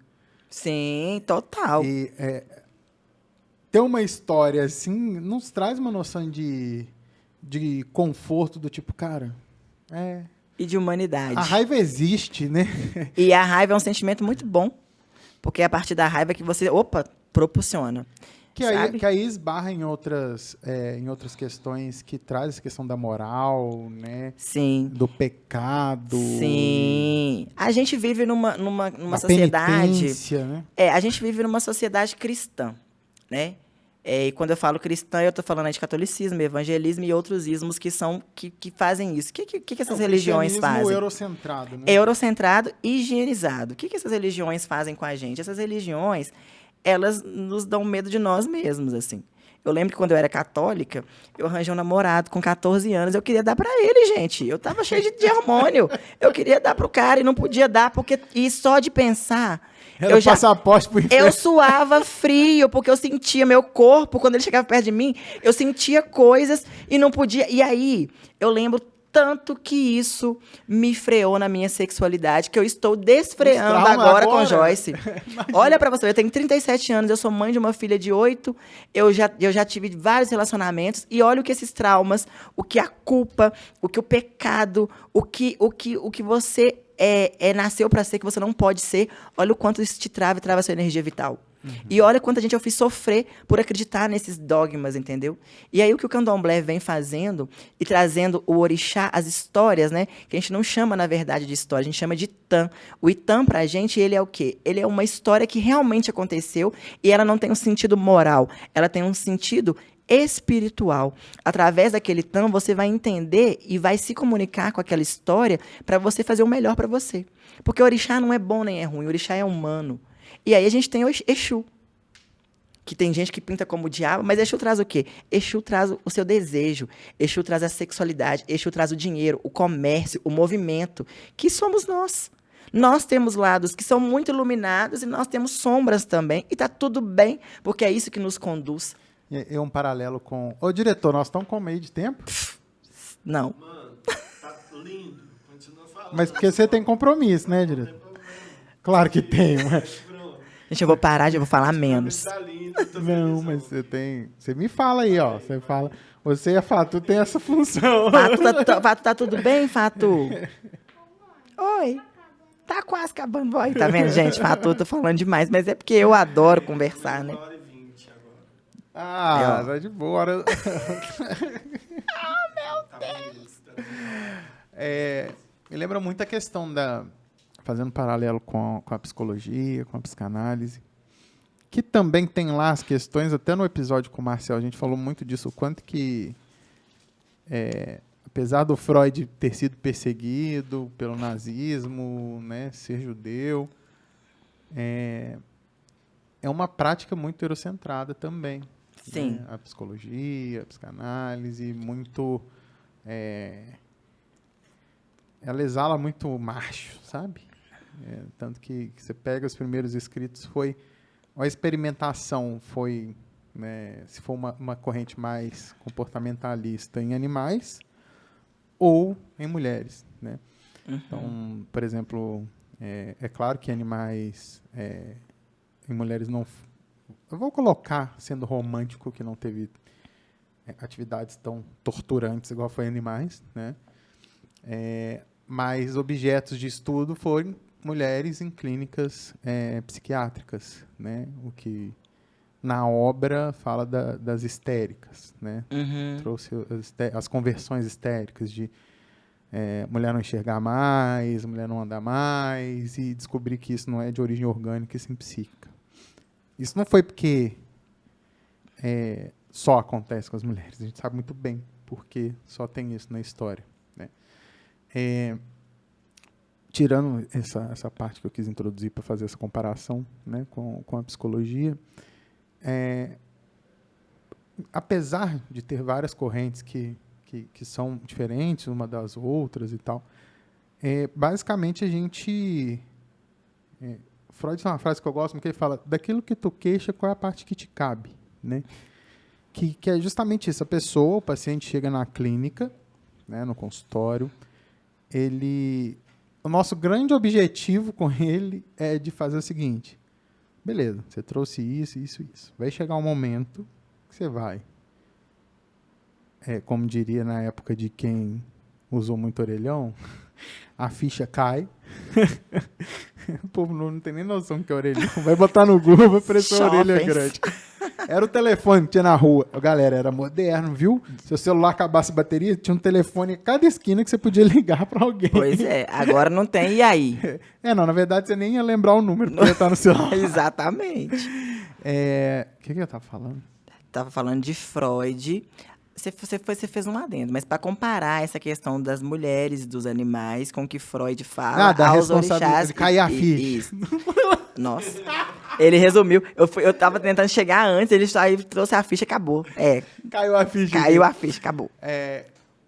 Basicamente, nesse momento que cai a ficha, né, eu sou psicanalista, então na psicanálise a gente trata isso como retificação subjetiva, né, que é aquele momento do tipo...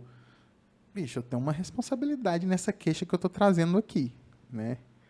Se eu estou reclamando, como que eu saio desse lugar? Veja bem, gente, não é o vitimismo que vocês acham que eu estou falando, não é isso não, tá? Esse vitimismo aí que vocês falam é outro, né? Mas ao invés de eu estar naquela posição, né, de ser fadado àquele destino, né, o inconsciente... várias vezes a gente vai chamar de destino, que ele prega, as peças que ele prega na nossa vida, né? Ele, de fato, o paciente, cara, muda. É impressionante, assim. Ele vem numa queixa, dessa queixa, querendo ou não, sendo justa aos olhos de quem ou não, né? Ele tem alguma responsabilidade. Não quer dizer que ele quer estar ali, não quer dizer que ele quer estar em um lugar de não produção simbólica ou de movimento, mas ele tem uma responsabilidade. A partir do momento que ele traz essa noção de transição da culpa para a responsabilidade, tudo muda. Tudo muda. Tudo né? muda. E é como que esse paralelo, né, com o candomblé, eu acho que faz muito sentido, porque a gente sai, o que a gente chama na psicanálise de função paterna, o nome do pai, a lei, né, que não necessariamente é feita por um homem, mas a função paterna na teoria é isso, ele descobre que ele é o senhor das próprias vidas. Claro! Né? E aí, como, cara, muda muito. E não é Deus Porque que é o você Senhor. não, você não se culpa. Perfeito. Perfeito. Assim, eu sou muito Botar apaixonada. na conta de... Não tem, sabe o que acontece? Que é muito doido, é isso, né? Porque o cristianismo, ele bota na culpa de Deus. Né? Deus fez a parada lá, e se você desafiar a parada lá, você vai contra Deus. E se você é contra Deus, você vai a favor do diabo. Aí, um dia, eu falei, cara, mas o diabo é muito legal. Olha isso aí. Mãe... Deus está armado hoje em dia? Mas eu falei, o diabo é muito legal. Claro, Deus está armado e eu posso dizer onde ele... Deus... não vou trazer esse assunto agora. Fora Bolsonaro! Mas não vou entrar nesse assunto agora, porque senão vira uma outra pauta, vocês já sabem que eu gosto de falar. Então, vou voltar aqui pro candomblé, tá, gente? Mas um dia eu cheguei nessa pauta e falei, cara, o diabo é muito legal. Olha eu, dentro da igreja. Eu acho que já tinha uns 16 anos, já tinha entrado lá na Siririca, mas estava tipo assim, falei, eu vou pro inferno, porque eu não podia dar pro menino, mas eu queria transar, meu Deus, meu corpo, aquela explosão maluca, Siririca, já estava toda cagada, sabendo que o diabo estava me esperando. Aí um dia lá no sermão católico, alguém falou uma parada que falou do diabo. E falou do diabo nesse lugar das coisas que são coisas que nos dão prazer. E aí ela falou isso, que o prazer é condicionado. Ela falou uma parada que era muito louca, mas que era isso. Resumindo, a tentação, né? Era mais, para além disso, ela falava que tudo que nos dava prazer, ela falou 3 coisas sucessivas que eram muito gostosas, que era comer, alguma coisa relacionada a drogas, que na época eu não tinha tanta noção, porque eu não tinha experimentado drogas nenhuma, e uma outra coisa relacionada a sexo, que eu já não tinha experimentado, mas eu queria. E ela falou que essas 3 coisas sucessivas eram coisas do diabo. Aí eu falei, cara, pensei comigo, sentadinha. Eu falei, o diabo deve ser muito legal. Tem uma música do Zé Cabaleiro. O cara mais underground eu conheço é o diabo. Não, eu pensei, falei, caralho, Deus deve ser muito chato, porque imagina isso, comer. Você tá com fome, tem coisa melhor do que você comer uma parada que você tá com... Cara, basta saciar a fome. E às vezes comer para além do que você deveria ter comido e falado, pô, tô com a barriga cheia. Tem coisa melhor que isso? Primeiro, olha eu com meus 16 anos, sem muita instrumentalização, sem muito nada. Depois eu pensei, drogas. E ela tá falando aí de maconha, não sei o que é isso, não vou pular. Mas deve ser bom também, porque senão não tinha gente querendo comprar, não tinha gente querendo fumar, né? E ela falou agora de sexo. Olha, eu tô apaixonada pelo Pi, não vou falar o nome, tô querendo dar pra ele. Deve ser muito bom, porque na hora que eu tô abraçada, que é quentinho, eu sinto um negócio, tô aí na Siririca, que eu nem sabia que era Siririca, porque educação sexual não era uma coisa que com 16 anos era possível falar. A Fatu, que tem 8, sabe o que é Siririca, ela sabe o que é educação sexual, porque eu não quero que ninguém violente o corpo dela. Uhum. E eu, por muitas vezes, fui violentada porque eu não conhecia o corpo, e minha mãe, ninguém me falava o que era educação sexual, que é um outro tabu que nós precisamos trazer as crianças para o mundo real, né? Claro que de uma forma lúdica, mas trazer as crianças para o mundo real, porque nós vivemos num mundo que não é brincadeira. E que existe muita pessoa aí que é dark, né? Não pode nem falar dark night, porque os pretos da noite não tem nada a ver com isso, mas tem muita gente aí que são pessoas que são assombradas por eguns, que estão aí vivendo no mundo das sombras e que precisam de luz, né? Então, a gente tem que falar com as crianças dos perigos do mundo. E quanto mais cedo, melhor. Porque isso vai evitar muitos traumas. Eu fui abusada várias vezes, eu não sabia que estava sendo abusada, porque eu não sabia o que era. Então, olha, além de tudo, olha a gravidade do que se temos aí dentro dessa criação cristã da culpa. O que não muda também em quem sabe que está sendo, né? Claro, não muda. Não, uma coisa não anula a outra. Continua, né? Exatamente. Mas aí eu pensei nisso, eu falei, cara, tem alguma coisa errada, porque tudo que é legal, tudo que traz prazer está errado. Como que é isso? Sabe, você está apaixonada por uma pessoa, você não pode abraçar, você não pode... Tem alguma coisa errada. Comer é pecado. Aí eu comecei a questionar que tudo que era legal era problemático. Então, o céu deveria ser muito caro, deveria ser muito chato. E aí eu comecei a questionar também, porque as pessoas que ficavam ali pregando eram as primeiras pessoas que acusavam as outras por mínimas coisas, assim. E elas falavam tanto de redenção, falavam tanto de perdão, mas estava todo o tempo acusando, estava todo o tempo colocando o outro nesse lugar de que ele precisa confessar, que ele está sendo culpado. E aquilo ali começou a me fazer mal. Ver algumas pessoas que tinham um poder, que estavam aqui, oprimirem outras. E aí eu falei, esse negócio tá errado. Aí eu passei, fui para a faculdade. Quando eu cheguei na faculdade, comecei a ler. Eu falei, essa igreja católica é manipuladora, porque aí eu fui descobrir, olha que loucura, porque não ensina a história direito pra gente. Aí eu fui descobrir que a colonização pelos jesuítas, que eram católicos, que eu ainda não tinha caído a minha ficha, sabe a ficha? Eu vivi 16 anos sem cair a ficha, porque, na verdade, eu não conseguia associar os mundos cruéis às coisas. Aí eu fui descobrir na faculdade que os jesuítas, que eram católicos, tinham acabado com os indígenas. Tinham chegado ali numa cultura que não era deles, que não os pertenciam, se apropriado de um território, do corpo dos indígenas e ainda criado uma parada totalmente nociva para o mundo todo, falando que os indígenas eram preguiçosos, que os indígenas eram impuros, eram ateus e os caralho a quatro. Quando essa minha ficha caiu, eu tomei pânico da religião cristã. Só que aí o que acontece? Espiritualmente eu estava abandonada, porque eu sempre fui uma pessoa que vivia dentro da igreja. E aí eu falei, e agora não acredito mais no catolicismo. Aí fui descobrir casos de padres que estupravam mulher. E aí virou o quê? Um inferno no pior sentido. O inferno que eu conheço, que eu achava que existia e que era muito ruim naquele momento, ele realmente começou a acontecer na minha psique. Eu fiquei louca, eu não tinha mais para onde ir, eu não tinha base espiritual. E aí fui para outros lugares, fui procurar, inclusive, saber quem eu era, porque ali eu descobri que tinha alguma coisa errada. E aí eu descobri a capoeira, salve a capoeira. Eu fui descobrir a dança afro. Marquinhos. Qual que é seu vulgo, Marquinhos? Marquinhos mesmo. É. Então, eu fui descobrir a capoeira, que me trouxe essa ancestralidade, que me fez reformular pensamentos, que me acolheu. E me acolheu não espiritualmente, mas acolheu tipo assim, Ana, aqui você vai começar a ter o start de saber quem você é, de onde você veio, porque eu não sabia. Até os meus 16 anos, eu não sabia que eu tinha sido escravizada, que meus antepassados eram pretos e que foram escravizados. E eu achava que as pessoas brancas que me escravizavam a minha família até aquele momento eram as legais. E que os pretos tinham problema.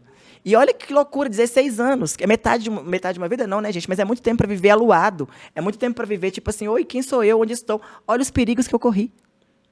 Entendeu? Então, eu fui descobrir que tinha alguma coisa muito errada nesse sistema cristão. E aí, graças a Exu, que dá caminho para quem quer ter caminho, eu fui acolhida pelo candomblé e pela Umbanda. E aí, no candomblé, eu comecei a perceber que nós somos livres para ser quem somos. E ser quem você é não significa que está certo ou que está errado. Significa que você tem uma responsabilidade para com o outro e para com o mundo que você vive. E aí, quando a gente fala dessa questão de, inclusive... Você foi para a Umbanda depois, para o candomblé? Não, o meu terreiro era um terreiro misto. Como é que você lidava com o sincretismo, por exemplo? Na verdade, eu demorei a entender o sincretismo e hoje em dia eu entendo muito tranquilamente, porque é a forma que nós pretos tínhamos, a forma como que nós tínhamos de cultuar sem ser demonizados, né? E na minha casa, por exemplo, tem várias imagens de santo. Que está ali o sincretismo, simboliza dentro da casa da minha mãe, por exemplo, que é uma pessoa cristã. É muito mais fácil eu trazer São Bartolomeu do que trazer Oxumaré. Entendeu? Ela vai acreditar ali, ela reza para São Bartolomeu, eu rezo para o meu santo, eu rezo para o meu orixá. Entendeu? E respeito muito, inclusive, os pretos velhos, que, para estarem ali dentro daquele contexto e poderem fazer as suas orações para os seus orixás, tiveram que encontrar na Igreja Católica as suas semelhanças para poder praticar as suas crenças. Então, eu não tenho problema nenhum. Hoje em dia, eu entro dentro de uma igreja católica, vou lá no Bonfim, vou em vários lugares, entro, faço em nome do Pai e rezo, e sempre aqui estou dirigindo o meu rezo. E tem uma parte que eu acho que aí vai para além do questionamento, na minha opinião, assim, com o cristianismo, além de tudo que você trouxe, tem uma parte que é a institucionalização, né, sim, da fé, né, que é um comércio, né? A interpretação, né, porque assim, a gente sabe que a probabilidade de Jesus ser a imagem que mostra é tipo zero na lógica. Porém, é filho de Deus também. Pode ser que tenha vindo lourinho do Oi Claro, né? Eu tenho várias questões hoje estudando, sendo uma mulher preta, sabendo de onde Jesus veio, quem era Jesus, o que aconteceu. A gente vai trazer imigrante, a gente vai trazer muita coisa que desmistifica e faz cair por terra esse discurso católico, esse discurso cristão, na verdade. Nem falo que é católico, porque tem outras religiões também cristãs que seguem essa mesma linha e esses mesmos dogmas, né? Então, quando você vai se conhecendo e você vai se questionando e você vai se fazendo provocações, às vezes dói, mas é interessante, porque você vai se descobrindo. E aí o candomblé e a Umbanda, na minha vida, a Umbanda é uma religião brasileira, é uma religião que tem muito a ver com a gente, porque todos os seres que ali se materializam no corpo de uma outra pessoa, eles vêm falar da vivência humana. E eles dão exemplo do que eles fizeram que foi errado, e não foi errado, na verdade, para o outro, foi errado para eles. Na verdade, dentro desse contexto de responsabilidade que a gente tem com a sociedade, com o outro e conosco mesmo, eles agiram errado, e é dali que nós vamos tirar uma lição de como não agir, ou do que fazer para podermos honrar essa responsabilidade que a gente tem. Mas não se tem culpa. O que as religiões cristãs trazem para a gente, né? Que é a culpa, se você fizer, você está errado. Por isso que eu falo que a raiva, ela não é um sentimento negativo. Eu hoje prefiro não trabalhar com a raiva, porque eu descobri que a raiva, ela me tira a energia vital. Quando eu estou com raiva, eu sou uma pessoa que não brilho. Acho que ninguém brilha, né? Quando está com raiva. O meu sol não brilha. Que é essa necessidade que eu tenho de querer ser sol na vida da pessoa. Então, se eu estiver com raiva, eu vou falar um monte de coisa com você, Matheus, que vai te machucar. Então, eu não vou ter responsabilidade afetiva, eu não vou ser sol na sua vida, eu vou ser uma pessoa que vai trazer ali uma sombra, e eu posso te trazer sequelas muito negativas. Mas existe outro sol aí, por aí, vagando. Sim, né? Claro. E assim, mas ao mesmo tempo, eu não deslegitimo quem tem raiva e quem se aciona para poder ser alguém sobre ela. Só que são caminhos diferentes, entendeu? E só não acho que quem tem raiva tem que trabalhar com a culpa também. Porque é aquilo que eu volto a falar, é o momento, é como você podia agir naquele momento. E quando você extingue a culpa, tudo muda, porque a culpa, ela te faz sentir a pior pessoa do mundo. Você começa a associar traumas que nem seus são. Você acha que a culpa é um pedido de desculpa imposto, disfarçado? Eu acho que a culpa é um pedido de desculpa por uma coisa que você nem fez. Sabe? Responde a quem a culpa? Talvez a um sistema mal diagramado, que quer fazer o quê? Que quer colocar você dentro de uma caixinha, porque tem medo de você sair e quebrar essa caixinha. E você saindo e quebrando essa caixinha e colocando a sua energia vital no mundo, você é um perigo. Você é uma arma. Imagina se todo mundo sair da caixinha. Imagina, os países mais desenvolvidos que temos hoje são países que não são cristãos. Inclusive, são países que as pessoas são ateias. É ateias que falam? Acho que é, né? Que não tem nenhuma religião. Que não acreditam nem em orixá, que não acreditam em porra nenhuma. São pessoas que acham que, tipo assim, eu explodi por uma bomba, sei lá o que eu explodi. Estou aqui, não sei como é que cheguei, vou embora, também não sei como é que vou. Os países mais desenvolvidos do mundo são esses países que não têm nenhuma religião como cunho de foco das pessoas. Então, eu já te falo, por quê? Automaticamente, eles não atribuem nada, não existe culpa. Porque não tem quem te impugne a culpa. E aí, se você pode ser você mesmo no seu campo de ação, é claro que tendo responsabilidade social e seguindo um conjunto de ética social que nós temos que ter, porque nós não vamos sair metendo louco porque não tem culpa, né? Porque você não tem culpa, você não vai estuprar uma criança. Porque você tem culpa, você não vai matar alguém. Porque isso chama responsabilidade social, que é o que os orixás nos ensinam a ter. Responsabilidade para com o outro, para o seu convívio, para o social. Como que quem deveria sentir culpa? Não sei, porque... Pois é, eu tô te falando que nós vivemos uma sociedade mal diagramada. Quem deveria ter culpa porque está fazendo mal, está trazendo mal, está matando pessoas, está vivendo muito bem.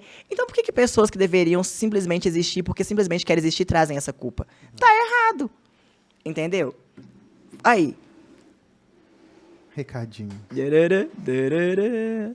2022 a gente quer quem? Não vou entrar nisso, mas vou deixar aqui pertinho de mim, tá? Para que sempre fique escurecido essa mensagem. Então, assim, é muito doido isso, porque quem manipula, quem não quer ser luz, quem cria dogmas para estar no poder, essas pessoas deveriam se sentirem culpadas. Por quê? Porque elas trazem a vedação da energia vital do outro. E quando você poda a energia vital do outro, você pode se sentir culpado, sim, porque você tá impedindo que uma vida se manifeste. E aí, a única coisa que eu fiz quando eu cheguei no candomblé e na Umbanda foi o quê? Me despir da culpa. Eu sou o que eu sou. Vai agradar muitos? Vai. E vai desagradar também, mas eu sou o que eu sou na minha mais verdade de ser. Sabe? Na minha mais pura verdade de ser. E se todo mundo vivesse na sua verdade, dentro das suas responsabilidades, a gente teria um mundo muito melhor. O que eu ensino para Fatu todo dia é que ela tem responsabilidades e que cada ação tem cada ação tem uma reação. Para que ela não possa meter a louca e falar, pô, mas eu não tenho culpa, entendeu? Não, nós não trabalhamos com culpa, mas nós trabalhamos com responsabilidade afetiva, responsabilidade social e responsabilidade individual. Quando você se honra e quando você entende que essas 3 vertentes é o triângulo, tá tudo certo. Porque você não vai fazer você, na verdade, vai fazer com o outro para além do que você gostaria que fizesse com você. Que se eu gosto de ser bem tratada, eu vou te tratar melhor do que eu gostaria de ser. Se eu gosto de ser respeitada, eu vou respeitar o outro melhor do que eu gostaria de ser. Por isso que raiva, para mim, hoje, não é o mais possível que eu te trate com raiva. Não é mais possível que eu te dê um soco na cara, sabe por quê? Por mais que eu tenha vontade, porque eu não vou querer que você me devolva esse soco. Esse soco vai me trazer vários outros gatilhos. E eu vou ter que explicar para minha filha que eu tomei um soco na cara porque eu te dei um soco na cara. E aí eu vou legitimar que ela possa dar um soco na cara e possa tomar um soco na cara também. Então, eu não critico ninguém. Cada um faz o que tem que fazer naquele momento. É possível naquele momento. Mas eu acho que nós deveríamos todos trabalhar com a necessidade de nos despir da energia vital, da culpa e nos vestir da energia vital. Que é só simplesmente ser quem você veio para ser. Mais nada. Fazendo isso, a gente já começa a ter um entendimento melhor da vida. Eu, pelo menos, comecei a ter um entendimento melhor da vida. E óbvio que eu fui estudar, né? Porque isso tudo que eu imagino, uma pessoa sambada com 16 anos, que nunca leu um autor preto, que achava que Jesus era o cara que ia salvar e que Deus era o cara que ia salvar. Entendeu? Quando eu descobri que o diabo era muito legal, tudo mudou. Entendeu? E aí eu falei, cara, eu quero ir para o inferno, eu não quero ir para o céu. Porque o céu, imagina, o céu deve ser frio. Porque as pessoas são frias, as pessoas não se envolvem. Eu não me envolvo com o seu problema, você tem sua caixinha, eu não me envolvo com o seu. O céu deve ser frio. O diabo é quente. Tá todo mundo transando, usando drogas, fazendo o que quer, tá todo mundo subversivo. Para onde que eu vou querer ir? Para o lugar que as pessoas são livres, entendeu? Que não existem amarras. E essas amarras não significa que você não vai ser responsável pela sua ação. Você vai ser. Mas, pelo menos, você vai ter entendimento do que você está plantando. E você sabe que você vai colher. E você sabe o que você está plantando. Você não está plantando alguma coisa que foi dada para você plantar. Porque é isso. Você está sem saber o que você vai colher. Quando eu tenho a opção de saber o que eu quero cultivar, a minha vida é muito diferente. Agora, quando eu deixo o outro cultivar para mim, deixo o outro escolher o que eu vou comer, aí é complexo. Sabe? E aí é manipulação mesmo. E eu acho que a gente tem que, nesse mundo mal diagramado, nessa sociedade mal diagramada, a gente tem que romper com essa manipulação. De uma forma ou de outra. Você rompeu com a manipulação financeira. Tá tendo sua ação, teve a sua ação e até tendo a sua reação. Mas você está ciente disso, não está? Tá tudo certo. Tá tudo certo. Eu vou ser criticada por falar várias coisas desse tipo. Minha mãe vai ouvir esse podcast, vai ficar chateada comigo. Mas eu estou ciente que eu prefiro que minha mãe fique chateada do que eu falar que a Igreja Católica é isso e aquilo para agradar algumas pessoas, sendo que eu não acho que é isso que funciona. Então, eu estou ciente da minha ação. Também, se ela quiser vir aqui para contar o relato dela... Nossa, é melhor não. Mãe, desculpa, mas é melhor não. Porque minha mãe é uma pessoa, infelizmente, católica, que cresceu sobre uma estrutura e que é muito complexo, depois de um tempo, quebrar. Tenho todo o meu respeito pelos mais velhos, pela minha mãe, que foi a pessoa que me criou, que, inclusive, se abdicou de várias coisas para que eu pudesse estar aqui. Mas, infelizmente, a minha mãe é uma pessoa que está nesse sistema que a gente deve quebrar. E hoje em dia eu não consigo quebrar, mas a Fatu consegue falar coisas com meus pais que eles falam, não sei se de repente por serem avós e porque o sentimento de avô é muito diferente do sentimento de pais, né? Porque pai tem que educar e pai tem que ser mais rígido e avô só serve para estragar o neto, assim dizem, porque eu não acredito nisso, porque eu acho que minha mãe também está nesse sentimento de educação e nessa necessidade de educar a Fatu, mas a Fatu consegue startar algumas coisas para os meus pais que eu não consegui. E a Fatu faz isso como? Com afeto. Sabe? Ela não faz com imposição, ela não faz com ódio. Eu fazia com ódio. Chegava em casa... A Fatu faz com abraço. Então, eu acho que hoje a única forma que a gente tem de mudar esse sistema, e temos que descobrir as formas de trazer afeto, é com esse próprio amor, com essa DR, com essa comunicação sincera, despretensiosa. Acho que é a única forma que tem.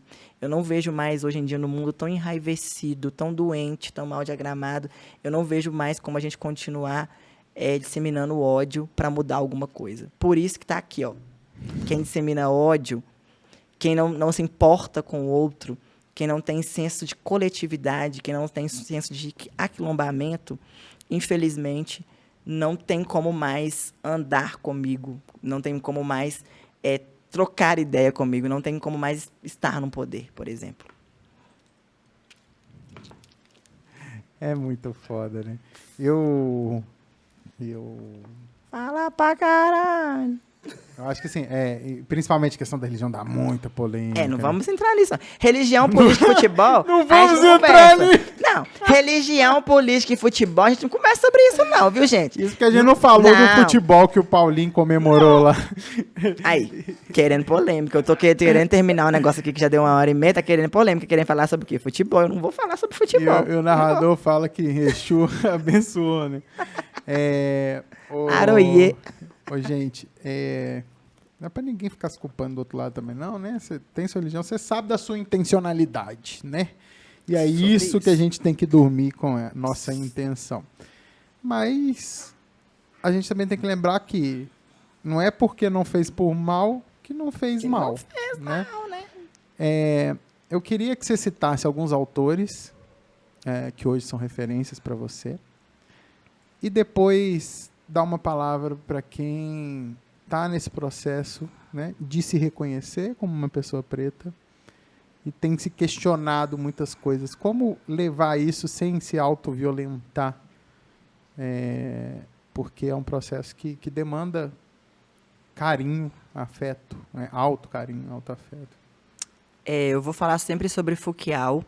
Foucault fala sobre sol, sobre acender o sol do outro e sobre acender o seu próprio sol. E não deixar que nada nesse mundo apague esse sol que a gente veio para ser. Se todo mundo tiver o sol de meio-dia aceso, ninguém mais consegue apagar. Então, assim, eu acho que todo mundo tem que ler Foucault. Preto, branco, vermelho, amarelo, cor-de-rosa, todo mundo tem que ler Foucault, que é um filósofo preto. Agora eu não me lembro se ele era do Senegal, se ele era de Gana, eu não lembro mais, minha cabeça é ruim, e é isso mesmo, mas Foucault é um grande nome. Eu acho que todo mundo também precisa, uma pessoa que eu sou apaixonada, que está aí na contemporaneidade, que é super jovem, carioca, da Gema, que é Asa Ningeri, que também é uma filósofa preta, uma mulher, que fala sobre a questão do sol, que fala sobre a questão do ser mulher e do ser preto. E acho que é isso, né? Para mim, além de Angela Davis, esses todos que estão na modinha, que todo mundo conhece, que eu também não vou falar, porque eu não estou aqui fazendo propaganda de ninguém, cada um, né? Só que o que eu acho que vale a pena para mim, não vou falar sobre esses autores que... É isso, né? Porque ótimo que temos autores pretos e autoras pretas chegando aí, mas, para mim mesmo, Foucault, que já é mais antigo, Asa Ningeri e Grada Quilomba fizeram uma grande modificação na minha vida enquanto entendimento de pessoa preta e de pessoa preta com poder, pessoa preta com a cabeça, sabe?